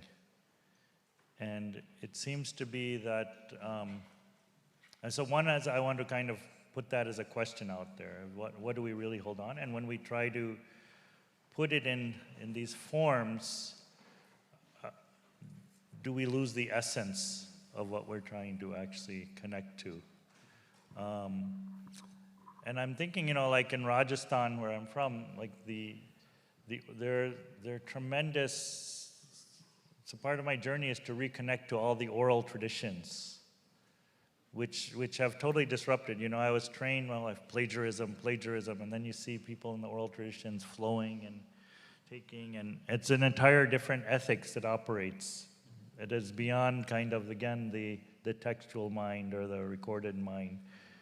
And even beyond that, I'm thinking, so one of my brothers, he is Shia. So I'm thinking, this is something actually I wanted to talk to you guys more about. So, because all of these conversations around the world around trauma, we were talking about this, right? So in the Shia tradition, there's a mourning period called Muharram. I don't know how many of you know about it. But this is a 1,400-year-old process of re-invoking trauma as a community. And the way they do that memory, is to take sharp blades and beat themselves until they start bleeding. The blood holds the memory. And it's a very, it's held as a community, and it's extreme. I mean, it defies the rational modern mind of what are these people doing, and why aren't they healing their trauma? Why are they re-invoking it every year as a community? And what kinds of memories are in that entire process that they are trying to open up? So I think there are many traditions of how we connect to these kinds of memories that I would like to offer, that we explore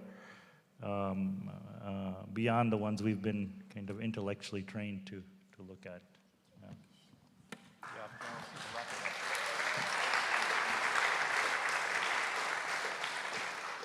I mean, that's a beautiful example of just the vastness of the domain of human ways of healing and of navigating this world. You could call that a technology. And there's just so much out there. And how much, like, of all of the world of policy proposals, how many people are advocating something like that? We probably, need to expand beyond the solution set and the vocabulary that has gotten us into our current phase to begin with. And part of the solution set is what Bayo is calling captivity. Writing, the image, these are ways of, and you're speaking of captivity, but still the essence of the thing eludes your grasp. It brings to mind the photographs that people take of all of their parties these days, where the whole thing becomes a photo op, and your memory can be of nothing but taking photos, because that's what you did the whole time. So like you're capturing something that you can't actually, you're not capturing the thing that you actually want to capture. And because I was looking at some photographs the other day, we were moving house, and I saw the 1 minute sign, I'll be quick. They were of my kids when they were little guys, and it was so sweet, and it brought up so much grief. A lot of the grief was that, these moments are gone, and all I've got is this photograph. It felt kind of fake, but it also gave me the opportunity to metabolize some of the grief that persists from me not being fully present all the time due to all kinds of reasons. So perhaps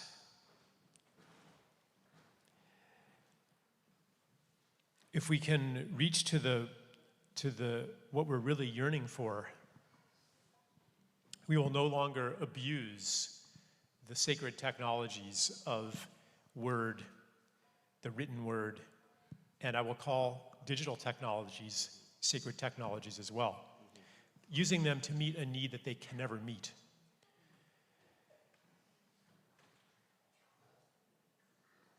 Yeah, thank you.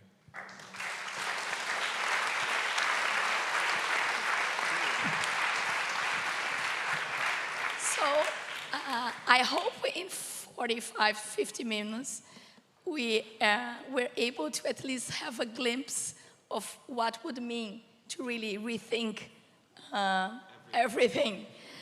I was told that now we would like to suggest you to talk to your partner for 5 minutes exchange, because we will have a ping pong fire of many different activists here in a couple of minutes. Thank you very much. Before we do Sorry.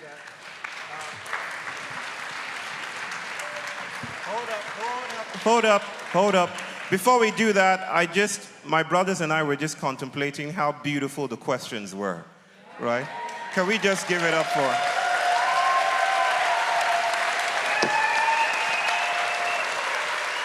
And I want to also let you know that this gang of 4 met through our conferences. They've been part of our gang now for more than a decade. And if you haven't bought a ticket for tomorrow, please think of doing so. We still have spaces.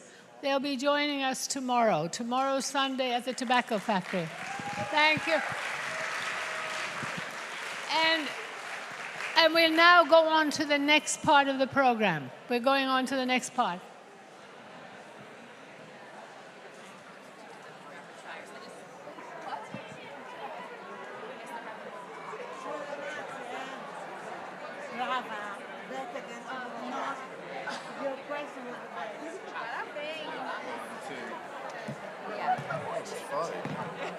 I think one was bad. I think they replaced number 2, right? Number 1. He needs one. He wants 1 and 3. Okay. 3 is the... Is 2 still working? You're number 1, and the person coming on the rapid fire will be number 3. We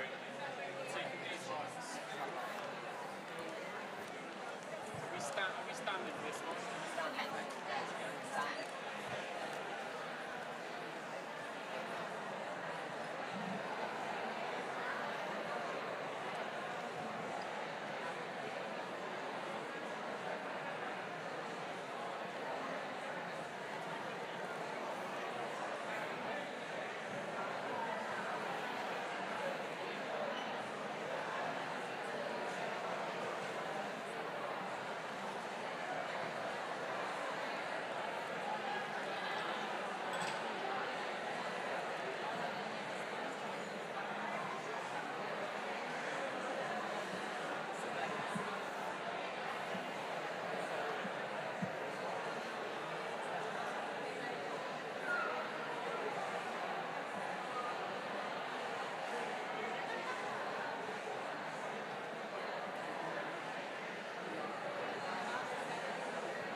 All right. Hello. Hello. Yay. How are we all? I'll give everyone a minute to settle. Oh, they're off. Goodbye. Hello. Hello.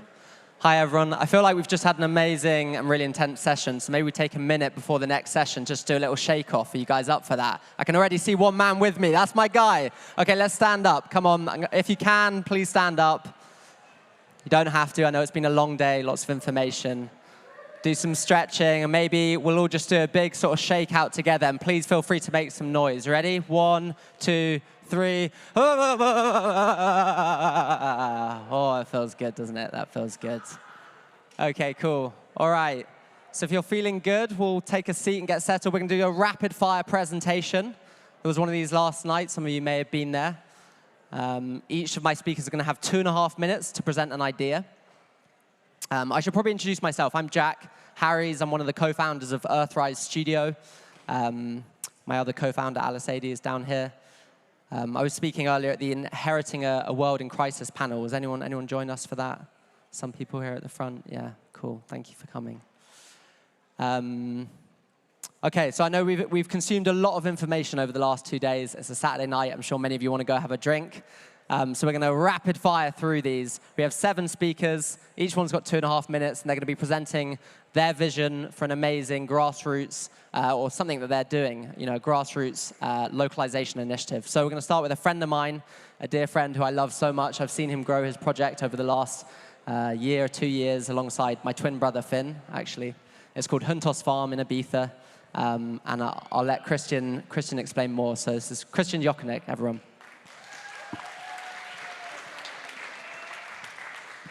Hello.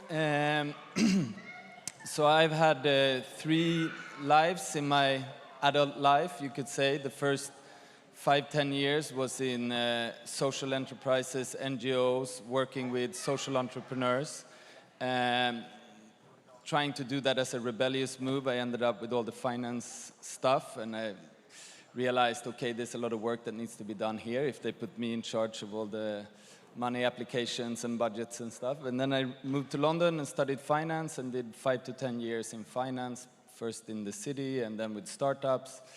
And then about 10 years on a more spiritual path with the plant medicines. And it's the last one that really gave birth to this project. And it was really a very gentle transitionary process for me, but really tuning into myself and realizing that my life was running on a different operating system. And basically what it told me was to come back to myself, come back to the connection with human beings in your day-to-day life and reconnecting with nature and truly be in service of nature. So that took me to Ibiza with wife and 2 kids to find a beautiful piece of land, be in service of nature, grow food in the most possible harmony with the ecosystem that we're a part of, and then bring in the community to work with nature, to pray for nature, to celebrate nature and community, really. And it was not really meant to be another commercial journey, actually. It was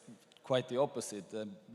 Didn't want to go in that direction, but then there was a moment where I realized the true potential of small-scale, diversified farms growing food in an organic and regenerative way, and it just makes all the difference, and it has the potential to be one of the most transformative levers that we have. And it's actually quite basic. It's not rocket science. It's actually going back to very basic ways of relating to nature. But what I found was that in a small-scale, diversified system means that you need to do many things in small scale. But even if you do things in a small scale, you still need to learn, you still need to buy and build, you need to manage and operate, whether it's the trees or the field crops or the chickens or the bees. And it's just a mountain of responsibility, investments, costs, and then reflecting on, wow, if we come together, we can do more. And this is not a new idea. Cooperatives have existed for a very, very long time. even in the commercial industries, you see contract manufacturing and cloud computing that just completely changed the game for everyone who's trying to achieve something in whatever industry you're in. And I thought, maybe we can take some of these principles and try to build something that is relevant for this time and this movement. And we managed to find this abandoned dairy farm that used to house 300 cows, and where we will be able to build 7,000 square meters of indoor climate-controlled real estate and put 4,500 square meters of solar on top. And we just got a grant from the European Union where we've been basically done a state of the union of the local farming community on Ibiza, and we're trying to inform ourselves of what are the kind of acupuncture points where we can change the game in 3 areas. One is, cultivation, everything you need to grow, basically soil, seeds, seedlings, education, tools. And then once you have a raw material, whether it comes from the forest or whether it's coming from the fields, build transformation facilities. So that can be production kitchens, that can be grain processing facilities, grain mills, bakeries, it can be wood workshops for carpentry, it can be clay pottery workshops, natural dyes. So anything that helps us transform to locally relevant products. And then the third piece is about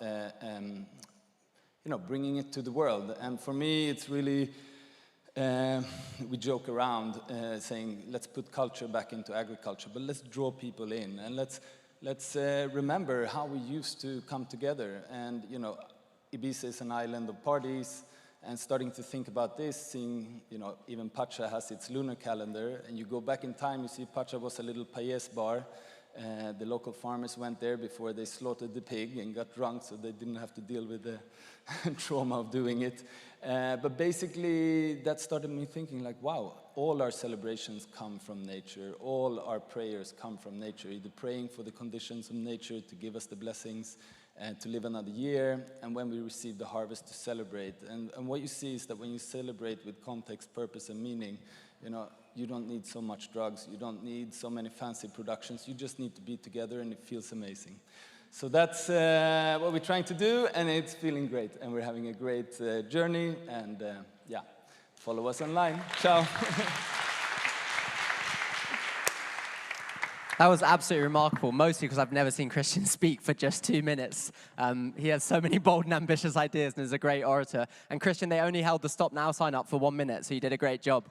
Right, we're going from Ibiza to Devon. I feel like my next guest hardly needs an introduction whatsoever. He's the founder of Schumacher College. He's the editor of the Resurgence and Ecologist magazine, Satish Kumar.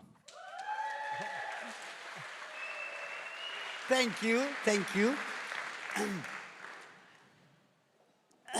Schumacher College is going through a little difficult time. And many of you have asked me, what is going on? What's going on? What's going on? Dartington Trust, who owns Schumacher College, has supported the college for 32 years. Now they are going through some difficult time. So we are asking, Schumacher College is asking, faculty and staff asking, Dartington, to make Schumacher College independent.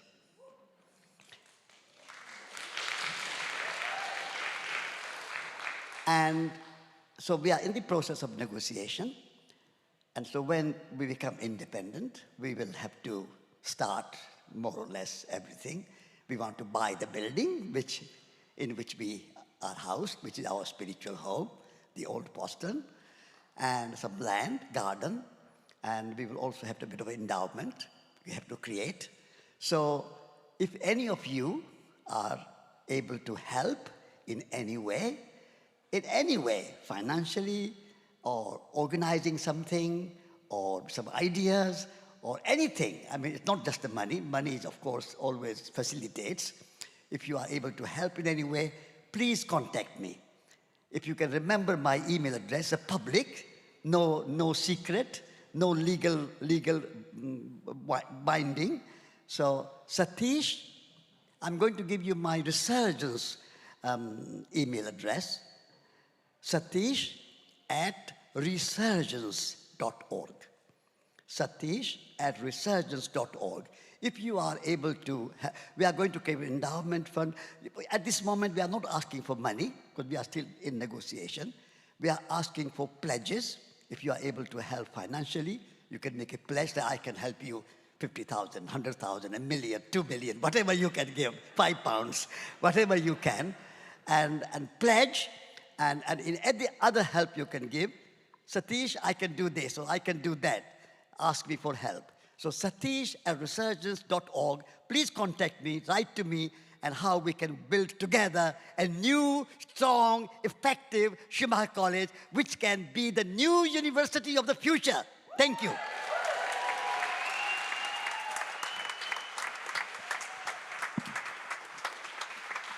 Amazing, amazing. We're actually going to start a live bid right now. Who's got, no, it's a joke, it's a joke.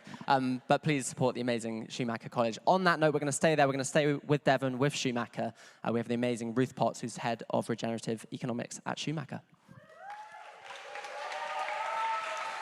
Hello, and to reiterate what Satish has just said, do pledge. We want to reinvent Schumacher. We want an independent Schumacher, and we want a Schumacher that involves all of you. So please help us. Before I tell you about the project that I'm going to speak about today, I want to make a plea. And maybe I'll put it this way, because we're in a building that was once a church.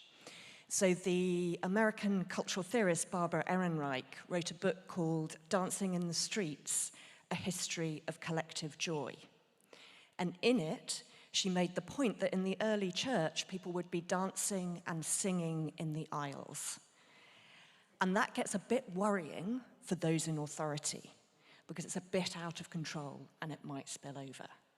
So my plea is for events where there are less people on stage, with all due respect to my fellow extraordinary activists, there are less people on stage like us, and more participation with every single one of you, because every single one of you has something unique and special to offer. And I want to see more events that are participatory and less where there are people sitting looking at people like me. But I also want to tell you about a project that I'm involved in that I'm excited about. It's called Radical Ecology. It looks at where the planetary meets the local, so it's appropriate for a Planet Local Summit, and it's asking questions about the constellations of people that we need to bring together to make change happen. So we're bringing together artists and activists and economists and climate scientists to reimagine how the world might be. And the project that I'm working on is called Equilibrium, and it's looking at how we might change, how we might switch the flows of global finance so that they flow to the places where they're needed first. So how do we turn on its head the asymmetries of injustice that sit within global finance at the moment, where finance is expensive for the poor and cheap for the rich. So it's a manifesto for financial climate justice. And we're also looking at how we link that with projects that build resilience on the ground. So projects in Bangladesh where they're building climate-resilient, migrant-friendly towns, where local people are getting involved in climate resilience planning that also addresses slum conditions, where we're building a global network of locally based projects in Dakar, in Barbados, in Plymouth in the UK, that are connecting communities of practice globally, that are bringing together community apothecaries with climate justice projects. So watch this space, get involved, and next time I want to see all of you on stage. Thank you.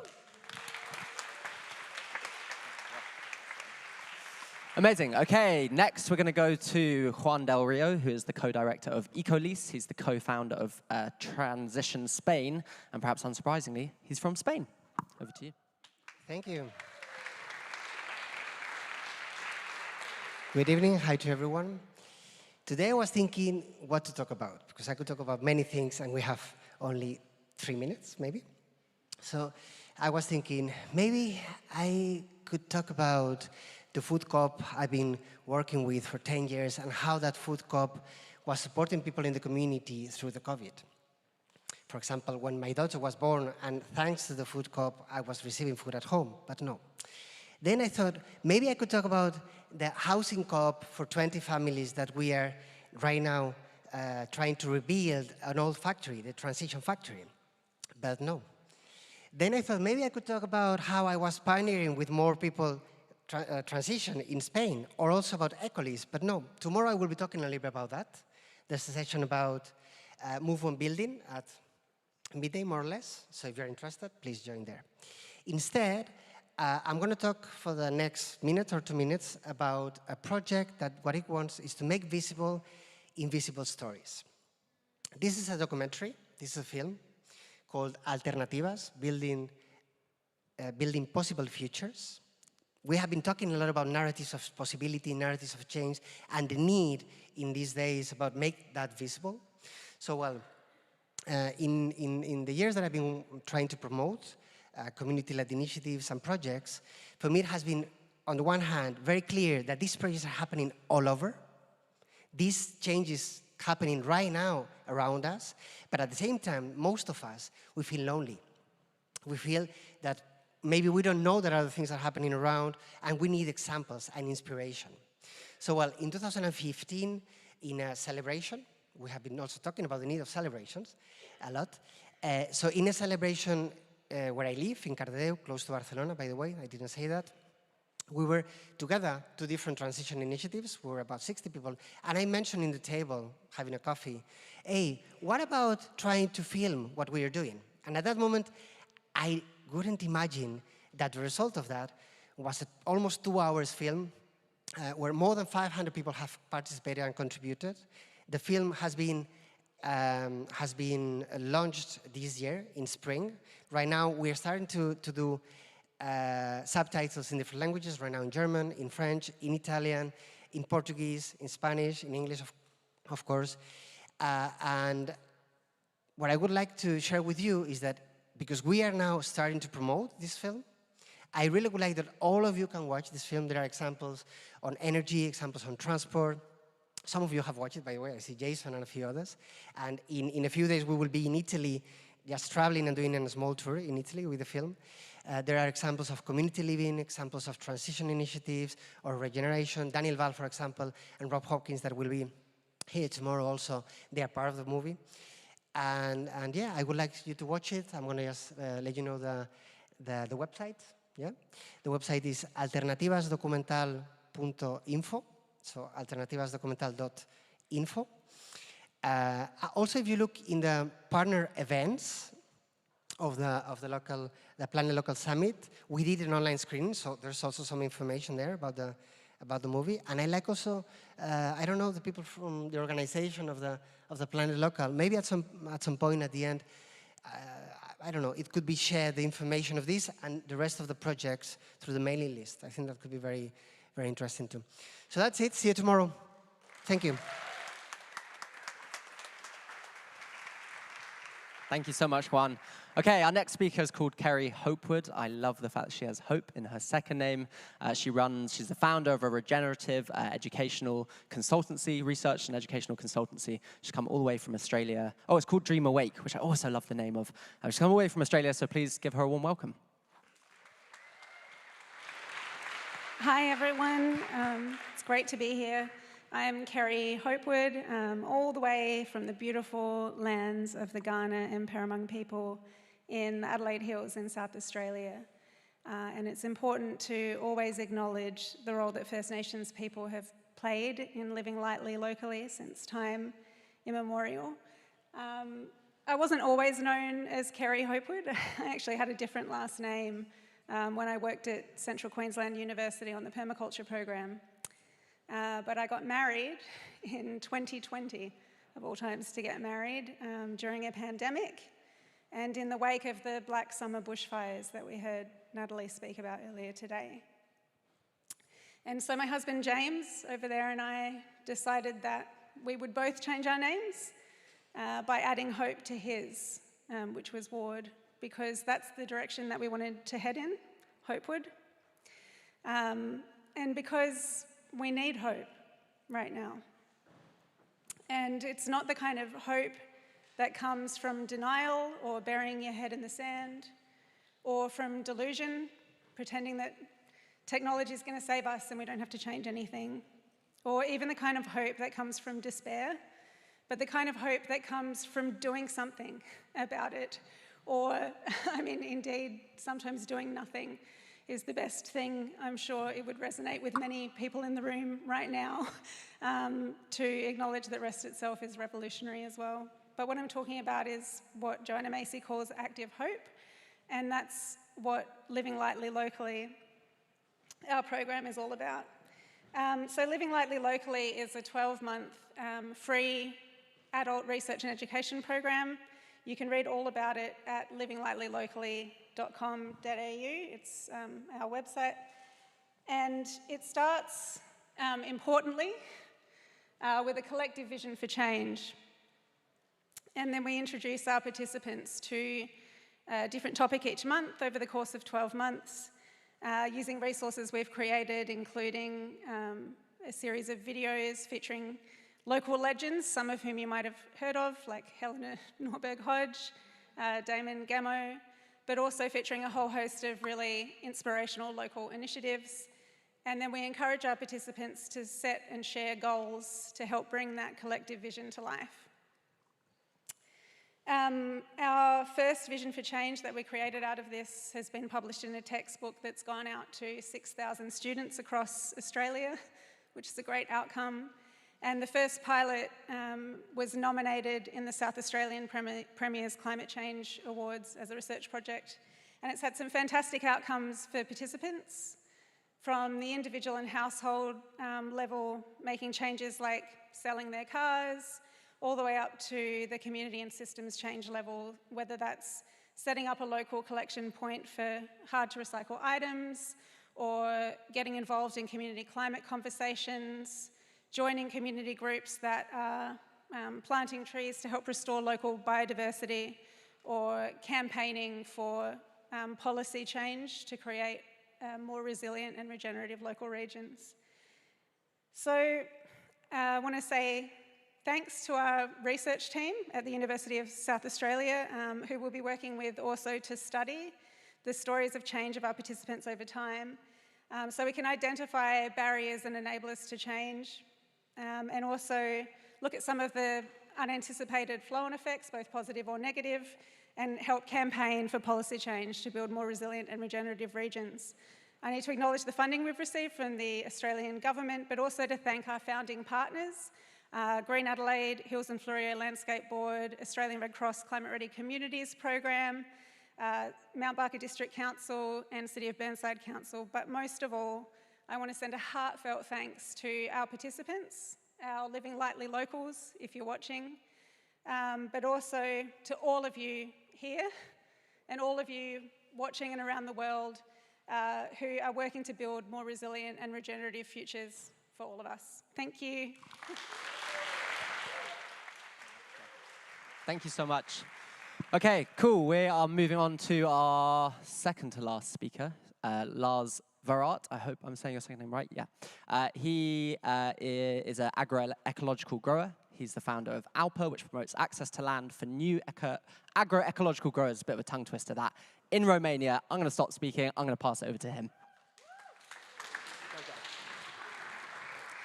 So, I live in Transylvania, Romania. Transylvania is known of vampires and Count Dracula. Why is Transylvania not known? Because it has the highest biodiversity of Europe. Did you know that? Why is Transylvania not known? Because it has the highest density of small farms of Europe. Did you know that? Now it's known. But they're disappearing. There's land grabbing going on. International banks, international pension funds, international big corporations, Western European farmers, they grab the land more often illegally than legally. So the tractors are becoming bigger and bigger. I see this from my own farm, around my own village. The plows are becoming bigger and bigger, and those plows, they are going over the land. And they plow the little fields that have been there for centuries from the farmers, from the peasants. They plow them away in one go. And with that plow, also the diversity is going away. So who's losing? The small, often ecological farmers, and all the species, all the insects, all the birds, all the little mammals. They're losing their habitats. It's happening acre after acre, day after day, week after week. All the times those plows are going. But with blood, sweat and tears, but also hope and love and joy, we created an organization to stop this, at least to have a counter-answer. We have an organization to safeguard agricultural land in Transylvania, take it out of private property and put it into common stewardship, with two purposes. One direction for agroecological smallholdings, and the second for biodiversity, nature protection. So there is a solution. We can all help safeguarding pieces of the highest biodiversity of Europe easily. And who doesn't want to do that? Who doesn't want to be part of it? Would you like to be part of it? Would you like to help saving pieces of biodiversity in Europe? Did I really hear you? Do you want to help saving the highest biodiversity in Europe? www.alpa.land. ALPA.land. www.alpa.land. ALPA.land. Thank you. Lars, that wasn't part of the deal. You're kind of upstaging me there with the physicality, some audience participation, so I'm going to give it a go. Are we ready for our last speaker? Okay, great. Right, we have Thais Mantovani. I've seen her speak twice at this conference. She's brilliant and inspiring. I'm sure some of you have as well. She's all the way from Brazil. She's the co-founder of Eco Universidade. Bring us home, Thais. Yes. Good night, everyone. Well, I hope it's my last time on stage and I can spend more time with you tomorrow. I want to ask you a few questions. So, how many of you have gone through schooling? Have been at school? Okay, pretty much all of you. How many of you have graduated college or university? Great. Have you, in your educational system, have any access to the topics we're speaking here in such depth? No. Okay. So that's the problem we're tackling here. Eco University is about regenerative education in Brazil. And we have Schumacher College and Advaya talking about regenerative education in the UK. We have Keri in Australia talking about regenerative education in Australia. We have Bhumi College talking about regenerative education in India. So I'm super grateful of having all these local projects rethinking education everywhere. And I think we should be collaborating. We should be working together towards making regeneration mainstream, making regeneration and localization available for every single person in the world to be able to dream like we're dreaming here right now. And there's another problem with education. This is a problem on the what we're learning, right? We're not speaking about the issues that we should be speaking, but the how we're learning is also a problem. We're learning in a system that we should listen for someone that has the knowledge, and we're not participating. Right? So what we want to bring with Eco University in Brazil is participatory practices of learning. How can we sit together in a circle and share knowledge? How can we listen from everyone's experience and be able for everyone to be the entrepreneurs of their own lives? So in order to bring people and to inspire people and to understand that every single one of us have spirit inside of us, have love for nature inside of us, and has the potential of changing the world and doing social innovation and transformation. So Eco University is about bringing regenerative and local knowledge to everyone in a regenerative way. So we're mapping out mentors all around Brazil, people that are working with regeneration and localization all around the country, so it's accessible and everyone can find them and see them and talk to them.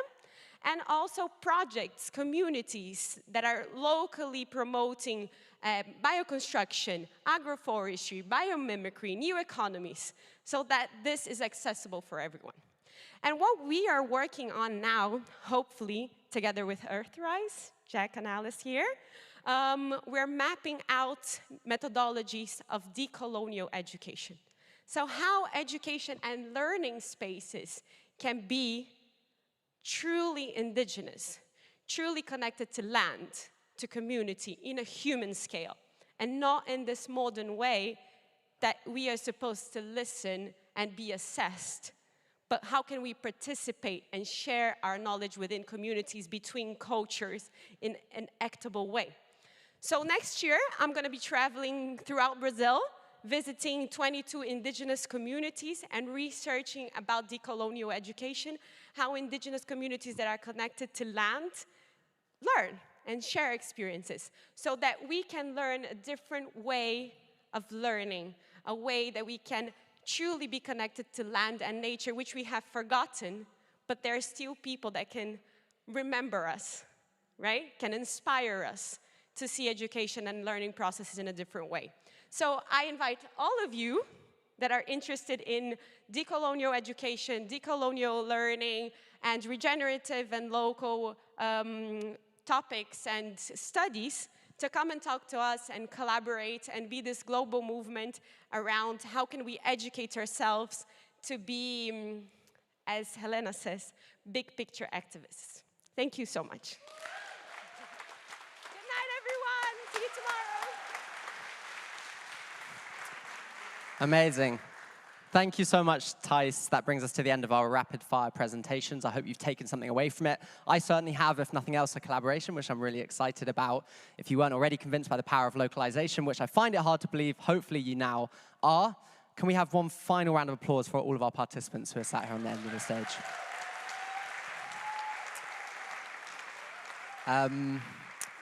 And to close us out, I'm going to pass you over to the very capable Hans, a man who's been serenading us all weekend. I've heard him referred to as a musician, a poet, and an alchemist. It's the one and only Jurgis. Bravo.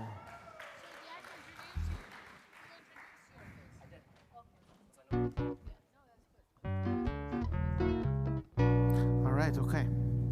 Who's tired? There, I'm tired. I'm tired too.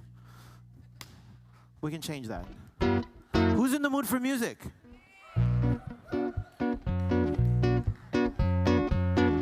If you make enough noise, you'll see people come in to flood the room. Webahi.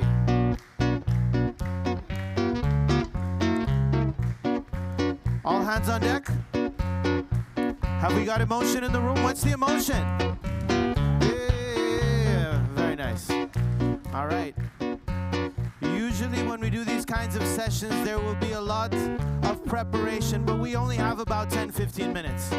So this will be more of a quickie. If you would like to get on stage with me, it will actually be helpful, because we are here. Make music together. Gonna make some music together. Gonna make some music together. Oh, oh, oh, gonna make some music together. Brothers and sisters, come gather round. This simple act weaves people through sound. Long before now, so long ago, music was something you didn't do on your own. Cook it with emotion. What's the emotion? What's the emotion? Treat it like it's sacred, like it means something. Put your hands up in the air. Pretend that you want to channel some energy. Yeah, cook it with emotion. Yeah, beautiful, beautiful. Treat it like it's sacred. Treat it like it's sacred.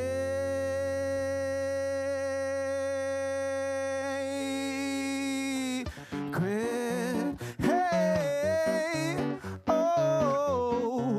Can you sing that with me?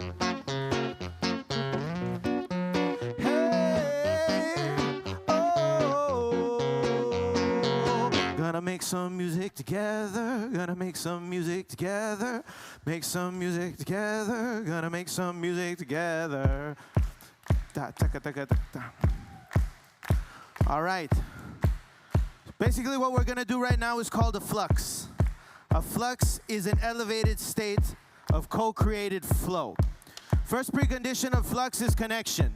Take a look around, connect with your peers, look around. Very good. Connection is very important. Yes, yes, connected in the space. Very good. Second part of flux is coherence. And we can establish coherence through two things. One is through rhythm, the other is through harmony. So let's start with rhythm. Let me see your hands in the air. Can I see those hands? Very good. Let's see them clapping. Let's see them clapping. Let's hear them clapping. Let's hear them clapping. Oh, let's hear them clapping. Let's hear them clapping. Now, if this is to be a robust, autonomous system, you have to have a little bit, naturally, of decision-making process in this. And right now, you are all clapping like sheeple. You're all clapping like this. This is level 1 clapping. This is simple, easy clapping. If you don't know how to clap, you can clap like that. Want to clap like this? Chat, chat. Gypsy style. You can do a Spanish clapping. American clapping. That's funky. Hey!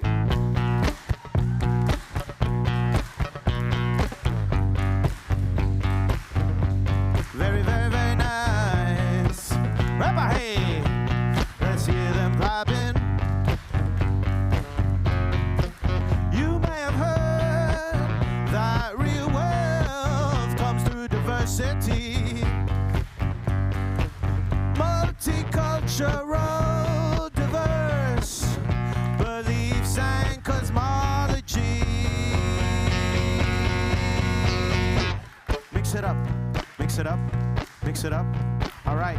I would sincerely suggest to bring more people on stage, fill these front rows, because what we want to create is a sense of communion.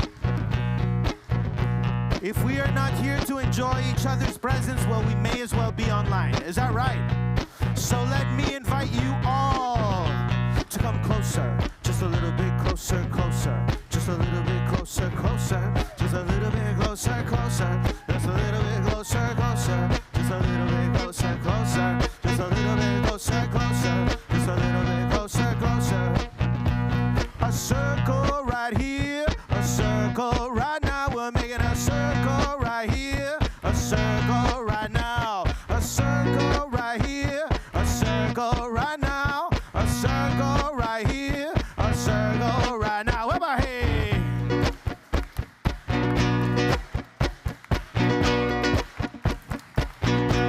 Bring it in closer. Closer. Even closer. Even closer. What about hey? Have we got rhythm? Have we got rhythm? Have we got rhythm? All right, very good. We need voices. We need voices. Deep breath in. Hold it, hold it, hold it, hold it, release.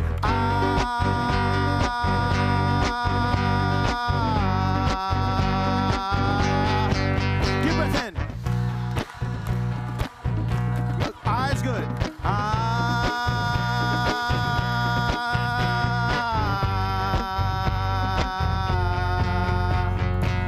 Gonna make some music together. Gonna make some music together. Gonna make some music together. What about hey? Gonna make some music together. I need to hear you people make a happy noise. Happy noise.